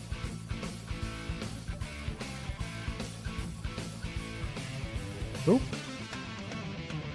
All right, well, JP, I think, has to figure out his mic here. Let's get him back in. There we go. You good? Now we're back. All right. Cool. Sorry about that. Trying to get better look at the comments. Hard to do on my phone, so I'll have to have you handle that. But welcome back to the JP Peterson Show as we roll on here. By the way, MOR TV is now your local home, your local station for local sports, including the Rays. They've got 9 more games starting up. They did the home opener, which was a tremendous success. They will be doing the April 24th game against the Twins. That's the next one. So you can watch that on MOR TV completely free. Do not need the Rays app. So check that out. Also doing the Orlando Magic games down the stretch, and we'll keep you noted on exactly what games they will have for that as well. Good to have another local TV station jumping into local sports. I've done a lot of Bucks games with them. They kind of got locked out of that the last couple of years.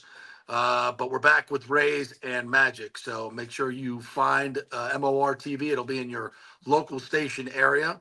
And check out Magic and Rays games. We appreciate them supporting the show as well. All right. I want to get into a little bit of the Masters. Did you watch yesterday, my friend? I don't know if I missed a shot this entire weekend, to be honest with you. Even when I was spending some time by the pool on Friday, I had my phone up the entire time. Just, Of course. defeats the purpose of being outside and supposed to being off your phone. But but it's the Masters. I mean, come on. What am I gonna do? Well, I got to be on grounds on Saturday for the first time in probably about 12, 14 years. Last time I think it was like 12 or 2013 was the last time I went back to the Masters. This was super fun. Like shout out to my boy Scotty Fitz for getting me a ticket. That was awesome. He was there all weekend as well. Got to hang out with John Daly for a little bit over at Top Dog. That dude, man, he was there signing and on his feet for probably, I don't know, 8 hours, and then had a gig at Top Golf as well. So it's an incredible environment. We got there literally at 6 a.m. on Saturday morning because, of course, you got to get into the gift shop and get the gnome. You know about the garden gnomes? I was just gonna ask you, did you get a gnome? Oh yeah, and it's for sale. Because I hope these freaking gnomes, man. Well, you can resell them for like $800. Yeah, you could resell. You could resell a hat that says "now driving" or that says "peach" on it for like $100, and some sucker will buy it. Yeah, I spent $900 in the shop. Golly, you're probably honestly, you're probably on the lower end of what most people spent in that shop. Oh yeah, I talked to people who spent $6,000-7,000. That's kind of this one lady I talked to. She's been doing it for years, and she had 2 big shopping bagfuls, like 2, and I mean huge bags. And she said she spent $7,000 something, and she said she'll make a pretty penny on most of it. What's that? Seek help. Yeah. I cannot imagine just having 7,000 and just go spend in a gift shop and be like, oh well, I'm gonna resell it though. Like, well, no. you get a lot of stuff for your friends who want it because I think it's cool. It's the only place you can buy it is on grounds. The Masters and our good friend Fred Ridley, Ray's minority partner, who got to slip the jacket onto. He had a good weekend, sweeping the Yankees and slipping the jacket on Rory. And by the way, Rory threatened on the first 2 days to, absolutely take all the drama out of it. And people were like, oh, Rory's going to run away. And I was like, no, he's not. No, he's not. That's just not what Rory does. It's the Rory-Coaster. It is the best ride in the history of golf because, even coming to 18 with a 2-shot lead, he's going to make this interesting. Setting up for a nice little cut, boom, into the woods. And frankly, he got really lucky. He got really lucky on 18 that he had a swing. He had an opening where he could just get the ball up over the trees and into the front trap. And that's what he was looking for the whole time. And he did it. Executed to perfection to get his bogey, his 2-putt bogey, and win the tournament by 1. I thought the shot at 12 was just make or break.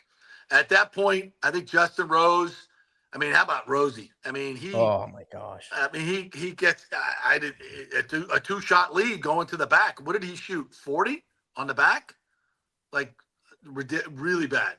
39, I forget exactly what it was, but he just completely fell apart on the back nine when he got the lead. He just crumbled, which I did not expect. I thought he would be a little bit more dogged than that once he got the lead.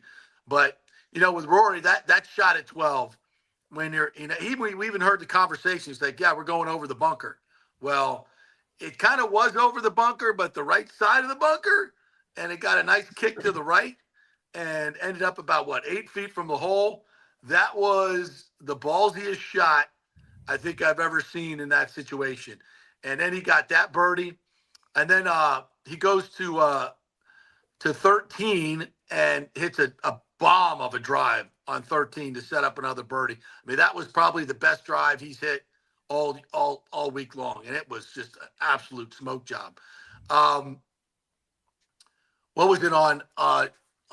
See, we were out there on Saturday. Saturday was really interesting because that's when, Rory shot 73, but he didn't. It could have got a lot worse.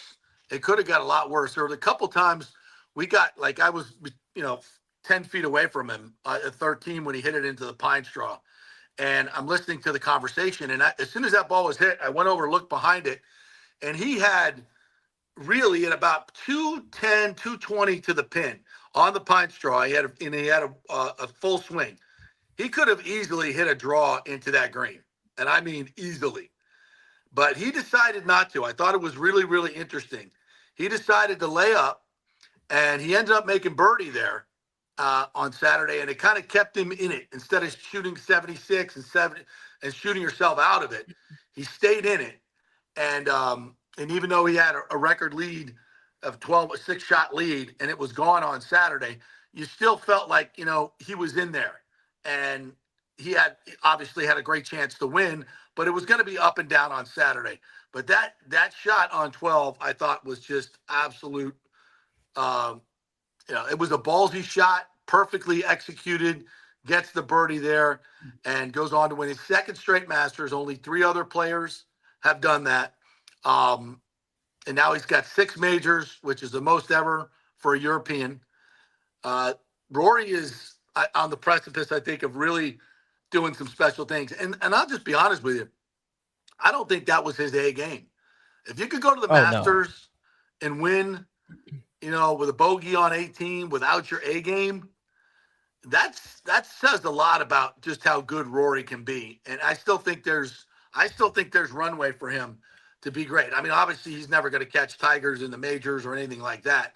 But I think when all is said and done, he'll be the greatest European golfer of all time, and that's pretty damn good. Well, he's got 6 majors now, and he's 36 years old, I want to say. Yeah. If you go back since 1986, there's only 4 golfers who have won 6 majors or more. It's the list of Tiger, Nick Faldo, Phil Mickelson, and Rory McIlroy. He's now officially on that list. And you think about like the lost decade for him. It's amazing. Like imagine where he would be if he didn't have a whole decade. Like, I know I'm not the first one saying that or anything. It's not groundbreaking information, but he went a whole decade without winning a single major. It's crazy to think about, but it seems like he figured out Augusta finally last year after so many times where it feel like it bit him. Yeah. And he talked a lot about this week how he did not play any golf for an entire he did not play any tournament golf for an entire month leading up to this Masters. And he went to Augusta over and over and over. And I know there's been a lot of talk about like that, like, oh, is that an unfair advantage that he was able to do that? Would every player be afforded the opportunity to do it? Probably not. But I think he was pretty smart in that. Like, he didn't see the personal value in playing in the Houston Opens or whatever was going on there on the schedule in between the players and the Masters. He's never, I don't think he's ever played the Valspar, has he? No, I don't think he has. No. Yeah. So, I mean, but it worked out well for him. And, the fact that he played even golf for the last 2 days and still found a way to win, I think is pretty interesting. And I think it said more about the guys, I think, that were chasing him. I feel like going into that final day, you looked at the leaderboard and you saw early on Sunday, there were a lot of low scores. There were a lot of birdies. There were a lot of eagles. And it felt like, okay, someone's going to at least go on a run here. Yeah. And you saw Terrell Hatton gave it a run for the money, but Scotty Scheffler. Scotty Scheffler did not. I mean, he's amazing in the fact that Scotty, I don't think, played anywhere near his best golf this week and still finished second, 1 shot off the lead. And he also played Saturday and Sunday bogey free. I think he's the first player in the Masters history to go bogey free Saturday and Sunday at the Masters. But the fact that putt on 17 did not fall for him. I mean, we could have had a playoff between Scotty Scheffler and Rory McIlroy. That's what we were supposed to if that putt just would have fell on 17. Yeah, that was a great putt. It was a great putt. I was rooting for that because honestly, like Sunday, even when the leaders went off, you saw Justin Rose immediately had his stuff. Cam Young immediately looked like he had his stuff. And I'm like, okay, this is shaping up to be this legendary Masters Sunday. And then it felt like for like an hour and a half there, 2 hours there in the middle of their rounds, everything sort of stopped. Yeah. The momentum of all those guys sort of got lost. You saw like Shane Lowry had a just horrible day where he shot 8 over yesterday after entering 9 under. Yeah. He lost. By the way, he went from being in position to take home 1.46 million to taking home 140K, which, you know, I think we'll all take 140K, but just think about how much money that man lost yesterday by the way he played. But he was just an example of a lot of guys who just, they could not do enough to threaten Rory, and he just had to manage it from there. Yeah. I think that's really all it came down to. Yeah. I mean, obviously he was 12 under at the end of 2 rounds and finished at 12 under as the champion. I mean, nobody came to get him, and I was a little shocked by that. Now, Saturday, I'll tell you one of my favorite moments. We're sitting at so after we went to the shop, by the way, we go out, take our chairs to number 2, right behind number 2. If you ever go to Augusta, great spot. And so there's this kind of an honor system. You set down your chairs, right? And you go and walk around, and when you come, but your chairs are open season. So anybody, you know, if you bring a chair, supposedly if you bring a chair, you can borrow a chair. So you go walk up to any hole, and if there's an empty chair, you can sit in it. And then when the person comes to put the chair down, you say, hey, I'm back. And no big deal. It's like, that's just kind of the way it works there. So we put our chairs down at the back of number 2, which is a par 5 down the hill. And the hill at the top is probably 50 feet above the green. And you can see Scotty Scheffler up there, hit this drive on the right side. So he's hitting probably 240 to the hole. And I think he hit, because it's so downhill, I think he hit probably 5 or 6 iron, if you can believe that, maybe 4. And he just hit it so high, and it's just going right at the stick, and he stuffs it to about 6 feet and then made the eagle putt. I mean, but the sound, and we're 220 yards away, the sound that it makes when Scotty hits the golf ball with his irons is just like, it's unlike anything I've ever heard before. It's same like the sound of Rory, and this is the only things you can, when you're there, you know, you can experience this, and watching the flight of the ball from the ground is just insane. When Rory hits his drive, the sound that it makes is just like, I know it's a little weird if you're a non-golf fan. It's just incredible. It's so pure to watch these guys hit the ball. And I went to the range and we did that. So we watched number 2, and then we walked around with Rory on Saturday afternoon when he was, you know, he was struggling, but he was just managing his game, hanging in there. And I think, you know, especially at Augusta, where it was really, really dry. I mean, I watching on TV yesterday. I've never seen it that brown, to be quite honest. And even being there, I don't remember. I heard they were in a drought, I think, in Augusta. Yeah. I know there's been a lot of talk about that, about how firm it was all week and the setup. I know a lot of people have been picking that apart a little bit. I don't understand all the intricacies of all that stuff necessarily sometimes, but I'm just a fan and I'm living in it. And I personally didn't see the issue all week, but I know some guys had some things to say. Yeah, you could see the ball bouncing on the greens and just take it off. You really couldn't stop the ball, especially late Saturday and Sunday. And that just makes it so difficult on those greens, because if you get, you know, too high, you get above the hole, you know, like Scotty was on 17, you're kind of at the mercy of the green. You know, it's just, and the ball's just going to kind of wiggle down, and, you know, it wiggles one way and he makes that at 17, and we got a playoff. And the way Rory was playing, who knows with him, right? On 17, on Saturday on 18, he hit a bomb of a drive. I think he birdied 18 on Saturday. I think he might have. So it's just, he's so up and down, but when he's on, he's phenomenal. And when he's off, you just know he has the ability to come back and make spectacular shots and go on a run, whatever it takes. And that's what the Rory-Coaster is all about. I thought it was absolutely great theater once again. And, a lot of good players in it, but I think it did lack that one, that one guy to come get him on the weekend. It was just and Cam Young was my guy going in, and that was a popular pick, I think, for a lot of people. I thought Young, I expected him to play better on Sunday. Truthfully, I was a little surprised that it got away from him. Justin Rose, I think if you were looking for a sentimental favorite, I think that was it. I think that guy, you talk about tortured histories at Augusta. Oh. His name's on that trophy 3 times, but Yeah. it's in the second. It's in the second column to the right, not Yeah. not on the one on the left that says winner. And he had the lead again. He had a tremendous shot out of the pine straw. I want to say on like 5 or 6 or something like that yesterday. I thought that was going to be the defining shot for him, honestly, if he would have won the tournament, but just ran out of steam. And that was the constant for those guys. But I thought it would have been cool for Justin Rose at 44 years old, who hasn't won a major, I think, in over 10 years too. He's got a long major drought going as well. And he's been so close. He's lost 2 playoffs in the Masters, which I can't imagine how agonizing that is, especially last year.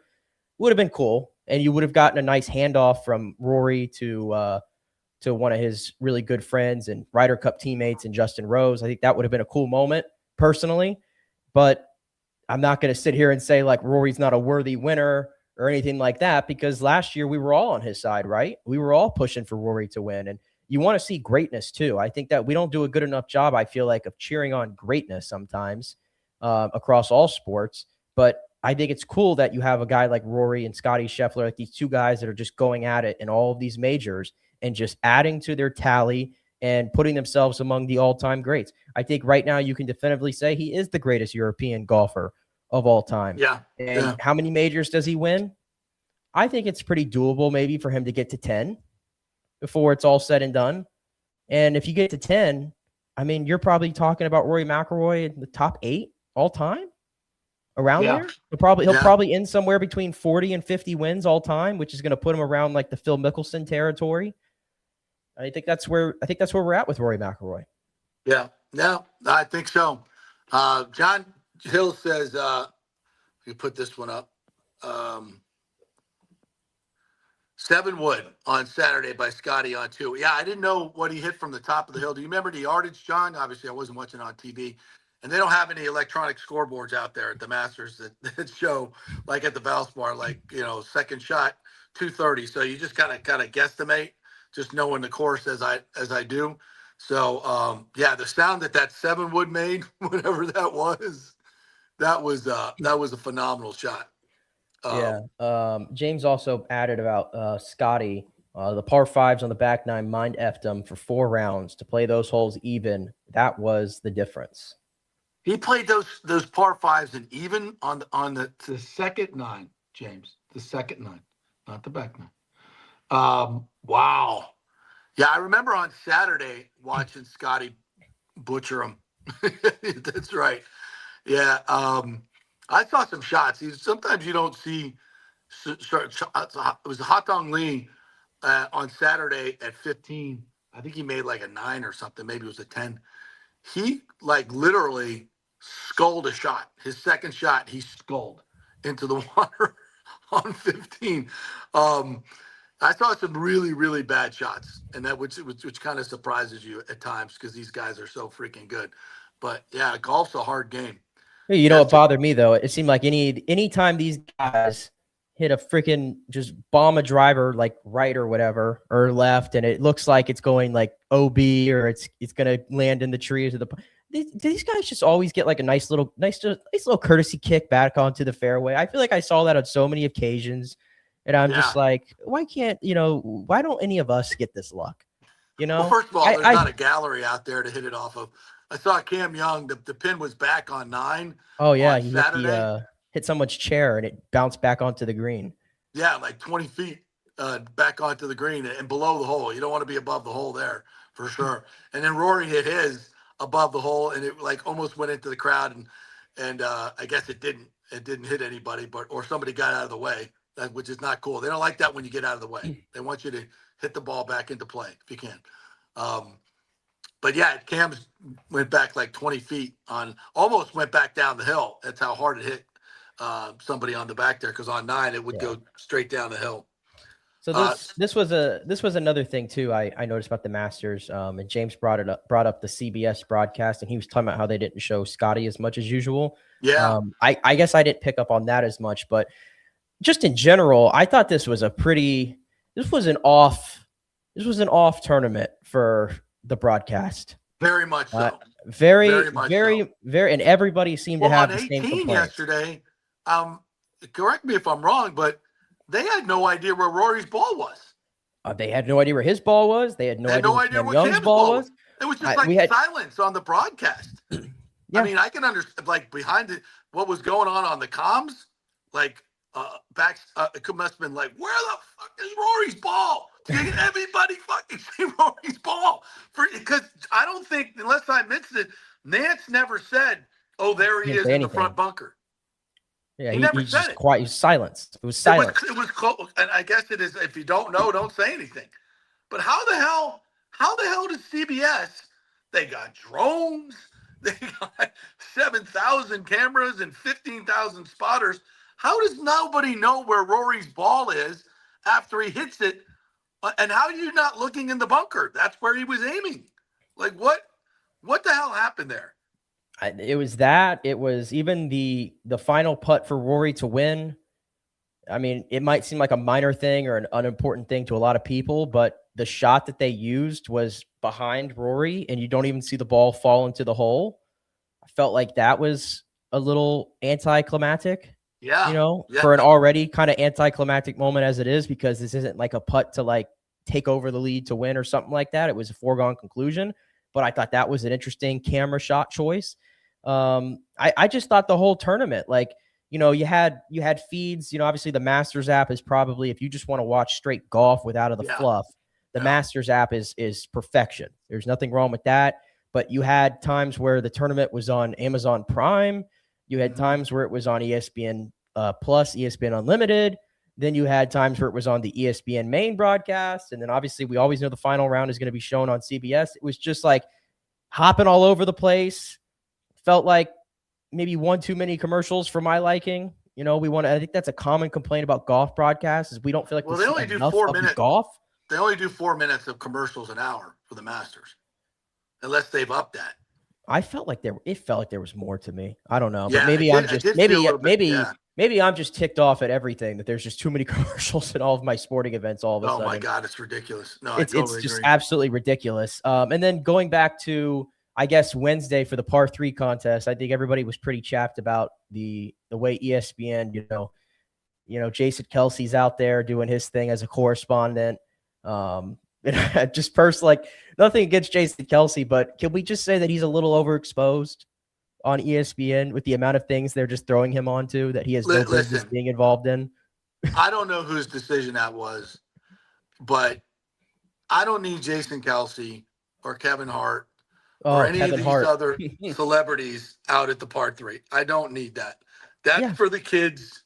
Tommy Fleetwood's kid needs to be the star of that. If it's not a golfer, the wags, the wives, and girlfriends, all good.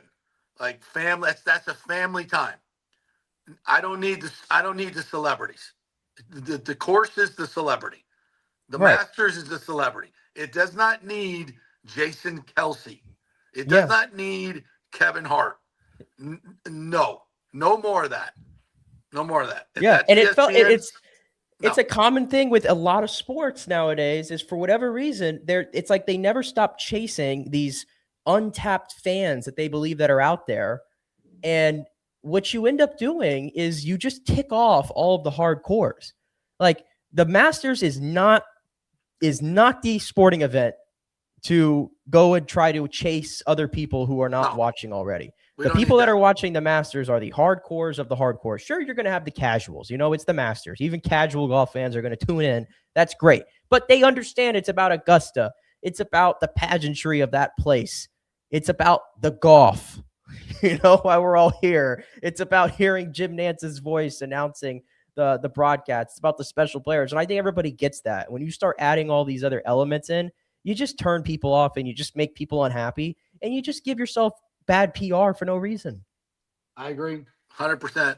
And the drone footage I loved. I mean, absolutely fantastic. If there's, the Masters move slow, and I get that, and that's the way it should be. I mean, just being out there, no corporate markings. And yes, I had 2 pimento and cheese sandwiches, $1.50 each. Chicken salad was $3, had one of those, and then 2 egg salads. So 5 sandwiches total for under $10, I think. Nice. Yeah, I'm just. Did you have a crow's nest? You had to have a crow's nest, right? I did have a crow's nest. And how is it? What kind of beer is it? It's like a Blue Moon. It's like a citrusy Blue Moon. Ugh. Yeah, Eh. it's mass produced. Do they sell like Didn't sit other? well in my stomach. Do they sell like other like normal beer or anything? Yeah, Or is they it, like, just you have they to just get the have it crow's marked nest? as a lager, a crow's nest, it's Oh, like it's they have a light, an uh, import beer which is Stella, I believe, and then I think the other one's the Blue Moon. Like nothing is, you don't get any corporate markings. It's like Masters gotcha. Candy Bar, Masters, Right. Masters Trail Cook Mix. Yeah, Master's Masters cookie. Cookie. Yeah, Yeah. yeah, yeah. I didn't have the peach. They have a Georgia peach ice cream cookie, and I did not have that. I was going to have it at the end, but I passed because I'd eaten too many sandwiches all day long. That's fair. And the other thing too, how long you said you spent $900 at the gift shop? I saw some pictures. How long does it take to get into the gift shop? It took us probably, and we were in the first wave of people because we got there at 6 o'clock. Gates open at 7, so we waited for about an hour to get moving. And once they get you going, like the efficiency is off the freaking charts. I mean, it's like Chick-fil-A, crazy efficiency. So we took, once we started moving, it only took us about 15 minutes to get in the gate. And the line behind us was like freaking mile long. I mean, I don't even know how long it took. So we get in there, and then we were in the line probably only about, even though the line was long, it was about 15 or 10 to 15 wide. And then they kind of cut you down as you go through. It was about 30 to 45 minutes to get in there. And then you got to go right for the gnomes if you're going to get one. So I go right over there, and right as I walk up, they're kind of handing them out. The guy goes, "Last one." I got the last one on Saturday, the very last one. So that should be worth even more money if you want to buy my gnome. I got the last one on Saturday. So taking offers. JP at the JP Peterson Show. Is it only one gift shop too? Is it just one? Yeah, just one. It's Oh my. yeah. And the first time I went there in '93 on a press credential, it was like a regular pro shop, and people just walk in and out, and you get your stuff, and it was like, now it's just freaking gigantic. It's almost taken on a life of its own. Like, Yeah. I mean, I've been seeing all over social media. There's all these. I hate this word, but these influencers who who grab all of their bags with the stuff, and they're showing it off and everything. Maybe I'm jealous. Maybe that's why I'm so crabby about it today.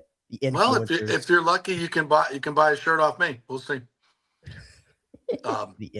Maybe I got you something, even though you didn't ask. The Masters influencers. Yes. Is that a thing? That can't be a thing. Yes, I'm telling you, like my explore section on Instagram this weekend, and even like my Facebook Reels section, I'm just scrolling through, and all of a sudden I just get blasted with these Masters influencers who are just showing me their entire hauls and blah blah blah.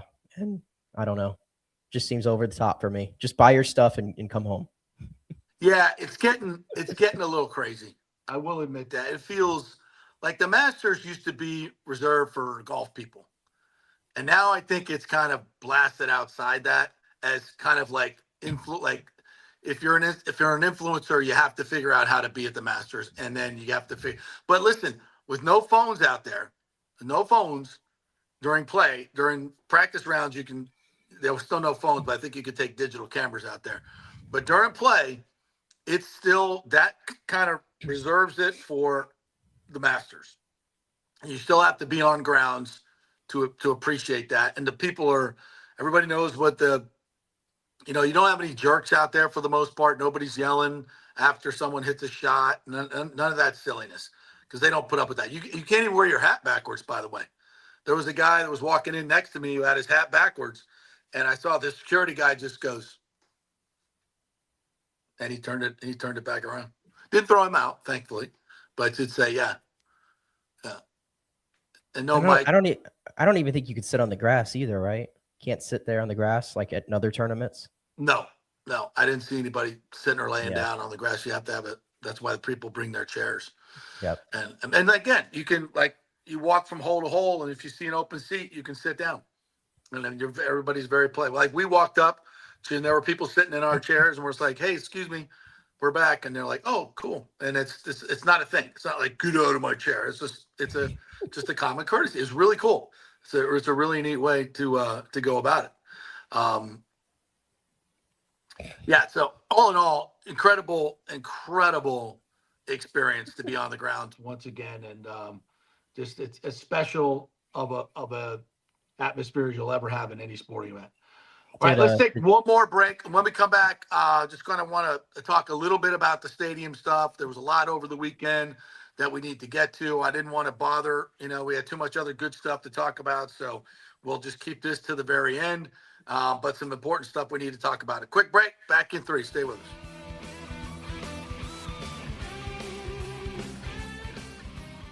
Hey, JP here for Genesis of Tampa and the Murphy Auto Group. I think the best way to experience a business is to use that business. And I just did at Genesis of Tampa. Just bought a GV70, a 2023, and it feels and drives all new. It's an absolutely fantastic car. The technology, the comfort, and the price, absolutely outstanding. Frankly, I never thought I could get into a car like this, but they made me a deal I could not refuse. And I also get the VIP service where you can just drive right up, their pit stop service. They'll top off all the fluids, make sure your air in your tires is good, new wipers if you want them. If you need extended service, they will come to you, bring you a courtesy car, and then bring your car back. What more do you want? The experience was just VIP all the way. And you can get that at Genesis of Tampa.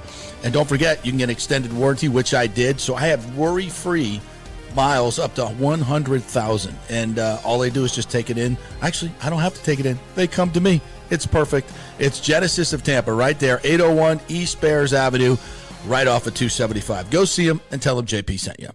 As the Rays enjoy being back in their Tropicana Field home this season that was ravaged by Hurricane Milton, Italiano Insurance wants to remind us all how important it is to be properly insured. 40% of you are underinsured. That can mean financial disaster. Let the experienced and friendly agents at Italiano shop your policies for the best price and the right coverage.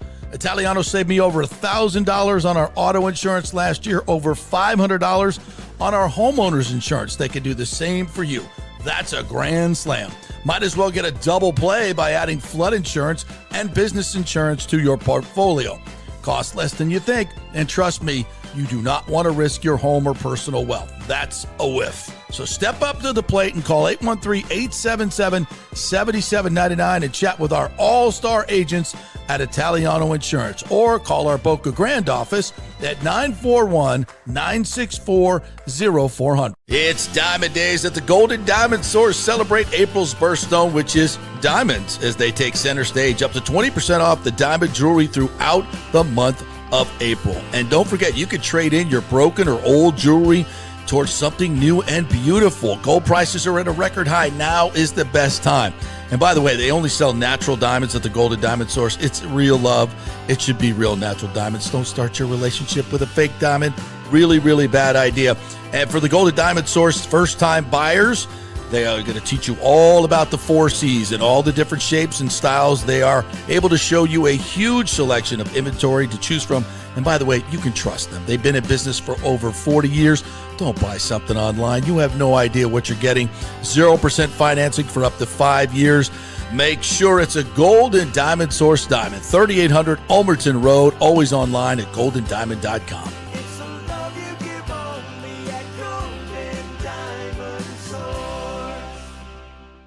Hey guys, you already know that Riveters is the best sports bar in all of Tampa Bay, but now it gets even better for Rays baseball season. During all Rays games, check this out, $6 Tito's, $6 Jack, $6 margaritas, all during Rays games. Are you kidding me? And that's always a great pour from the great bartenders at Riveters. Great service, great food, everything is fresh, nothing is frozen. And let me tell you, if you want baseball and wings, you will not find any better than Riveters. Their sauces, like the blue cheese and the ranch and everything, is handmade, and the wings are big and they're perfect.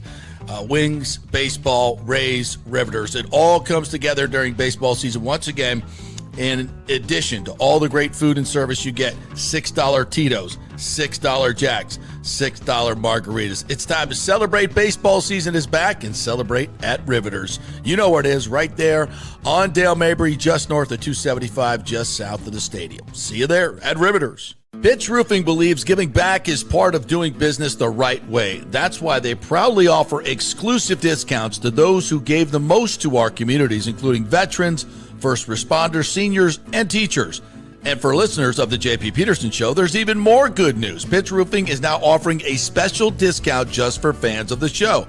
With so many roofing companies coming and going in Florida, it's important to choose a contractor you can count on long after the job is done, especially when it comes to honoring your warranty. Pitch Roofing is built for the long haul with a reputation for quality, transparency, and standing behind their work. Whether it's a repair or a full replacement, their team delivers honest guidance, quality workmanship, and no high-pressure sales. Call 727-67-PITCH, 727-677-4824, or visit pitchroofing.com to schedule a free estimate. Pitch roofing done right. Let's go. Right now. Back to the show on FanStream Sports. All right, welcome back to the JP Peterson Show on this Masters Monday. As Rory wins his second in a row, our good friend Fred Ridley got to put the jacket on him too, as his Rays were sweeping the Yankees. Our thanks to all our great sponsors, including Genesis of Tampa Bay, where you can not only get a great deal, but there's always something fun going on. It's Masters month, so there's a putting contest to get you an even lower price there. But for me, it's just experiencing the whole deal. Just going in there, talking to the guys, picking out the car I want, white GV70, a 2023 that is absolutely like brand new. Been driving it for a few weeks. Absolutely fantastic car. The technology, the comfort for the price is just really, really off the charts. So go see the good folks at Genesis of Tampa, right there, 801 East Bears Avenue, just off of 275. All right, so real quick on the stadium. There was, over the weekend, a bunch of different developments. So here's kind of the timeline. There's going to be a huge public workshop at May 5th at the convention center, which is going to be a day before the city votes, which is that's going to be a big one. Now, this Thursday, the county is going to do a public workshop. They're going to need a bigger building because I'm sure there's a lot of people will show up. I plan on being there. So that's going to be on Thursday. The Saturday one, I believe it's May 5th at the convention center. That's going to be freaking huge. And it's time to mobilize. As a Rays fan, you need the plan B to going out to these things because there's going to be opposition. There'll be some organized opposition. We don't want them to show up and carry the day. We want Rays fans who far outweigh the opponents in this deal, just in terms of numbers. We know from the poll that was taken, which I didn't like the methodology of the poll, that didn't educate the people at all. It just said, do you want, $487 million in sales tax money? Didn't say that it was a portion of the sales tax. Didn't say that you're going to, now there was the Skanska economic projections that came out basically had much lower than the other two studies that were done in terms of money coming back in terms of tax money. But still, it was at $2.4 billion for a $1 billion investment. Now the Rays are paying about 58% of the stadium. And this is just on stadium. And then the city, the public part's going to be about 44%. So they're paying well above 50%. They're paying for cost overruns. They're paying for operational costs.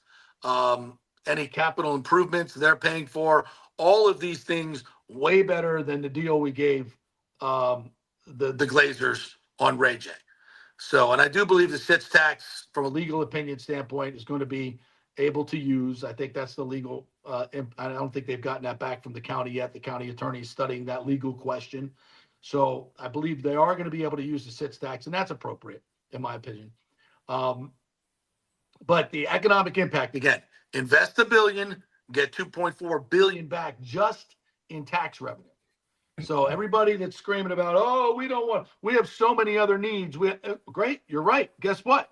You're going to get more money back for those needs.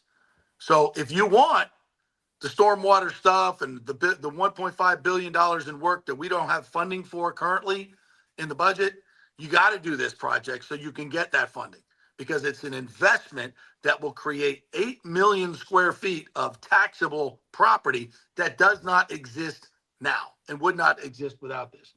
Now, also yesterday, Ken Atwater, the chairman of the board, president at Hillsborough College did a long op-ed in the Times, which they actually printed, which I'm shocked. And as he says in the beginning, in 2 weeks, the Tampa City Council and Hillsborough County Commission will cast a vote that will echo far beyond the footprint of a ballpark.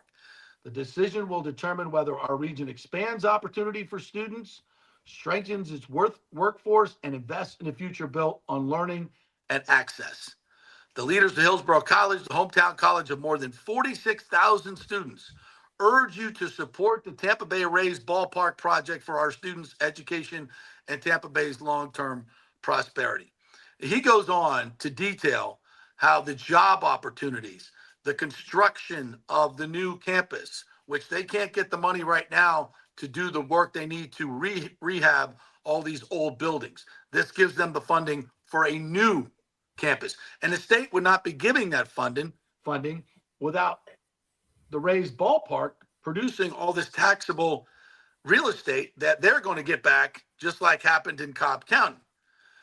He talks about the impacts of 40,000, he says 20,000 construction jobs. It's 40,000. And it will generate nearly 12,000 permanent jobs. These opportunities align directly with the programs our students are enrolled in today, turning education into economic mobility. You know what's interesting about this op-ed is the Times has done pieces on the public building on the campus. I think there's one public building that serves a lot of people, and that building is old and dilapidated and will be replaced. They don't talk about it. This is a story that should have been done by the Times, not an op-ed. Did they sit down with Ken Atwater and do an interview and say, how is this going to affect you, and then do a story on that? Not that I know of. It took an op-ed from the president of the college, who was very much for this, and the 46,000 students that they serve. But that wasn't done. Instead, we have an op-ed here, which I think is really well written and done. He says, our graduates already contribute $1.3 billion annually to the local economy. With more than 4 in 5 students remaining in our region, this partnership amplifies that impact by increasing visibility, attracting more students and business partnerships, expanding the tax base, and reinforcing Hillsborough College's role as an economic anchor. This is the president of the college saying how awesome this is going to be for the college. So all those people that are like, oh, they're going to have to be in temporary quarters and this, blah, blah, blah, blah, blah. Sure, that's part of it. But the learning will continue. These students will not be cheated out of the learning opportunities, but they will get a bigger and better college that they can use in the future. And of course, future students will be able to use to also get partnerships, internships, paid jobs on this site. And, you know, for the college, it is an absolute grand slam. And that's just, and for those folks, you know, they went into it with a very kind of, you know, raised eyebrow feeling at first. But when the Rays came out and laid out the whole thing, they were blown away. They're absolutely blown away. And they're like, yeah, this is a great opportunity for our students. And again, once again, none of this happens unless Ken Babby, Zalupski, Cosgrove, the whole group brings this $2 billion asset, the Rays, and basically builds a theme park right in the middle of Tampa that 10 million visitors are going to come to a year. And it's going to produce incredible amounts of tax revenue. You get the money back. It's not most things that we spend the SITs on, right? SITs money, we get nothing back. There's no return on that investment. We build roads, we build firehouses, we build those things that we need. Yeah, which is all good. And we need to do those things. But it's rare that you actually spend money to make money in tax money. And this is exactly what this project does. And I know a lot of people say, well, why don't the billionaires just do it themselves? Because number one, it's a huge construction project, and you need public infrastructure to be part of it. And you need the public input to be able to tell you what you can and cannot do and what's best, and have some accountability to the public. The public wants an interest in this, and in order to have an interest and be able to call some of these shots, you have to invest. And to be able to invest and get your money back and keep your Rays team and make a $55 billion economic impact in the region. I mean, again, 10 cities would line up for this. but there are still going to be.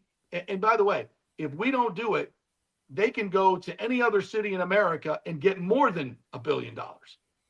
They get more than that. If they were just looking for the money, they could take this team anywhere they want to all these expansion places. They're going to have to come up with an owner that's going to have to pay $2 billion, 2.5 for the team alone. They've already got the team.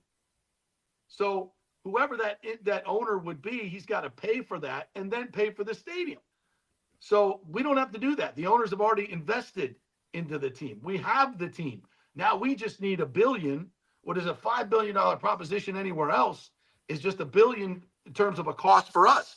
It's the greatest. And you hear Ken Atwater, the president of the college, telling you how awesome this is going to be for the college. So you won't hear that in many other negative places. You won't hear that in the TBT. Now they printed it, thankfully, but how could they not, right? And this is just another huge endorsement for this deal. And once you get over, your hate of people with money, getting public money, and you understand the bigger picture here and how the whole project works, not just the stadium, it really is a no-brainer. It's an absolute no-brainer. But we, the supporters of this, have to get out there and make our voices heard in the next 2 to 3 weeks. So go to these things. We'll organize things to help you go to them. We'll figure out what's going on Thursday. I believe I'm going to be there. Orestes is going to be there. I don't have the Lightning game's on Wednesday, I believe. So we're ready to go, and you can come join us. We want you to. We want to make our voices heard. All right, partner. Anything else we need to get to? No, I think we've hit pretty much all of it. The Rays off tonight. They'll return on the road against the Chicago White Sox, who I think are in last place in the AL Central. So a chance for the Rays to continue to add to it. And then the Lightning again going at it tonight against Detroit. And I think Coop said that Hagel is out tonight, but hopes he doesn't have to miss any more games. So okay. So Hagel and Radish out tonight, but should be back for the playoffs, maybe even Wednesday. Mm-hmm. Okay, cool. All right. Thank you guys for your comments. Thanks to all our sponsors. Please like and subscribe on all of our social media channels. We got a bunch of them. We really appreciate you guys doing that. And we will be back in studio tomorrow with more fun and frivolity. We'll see you then.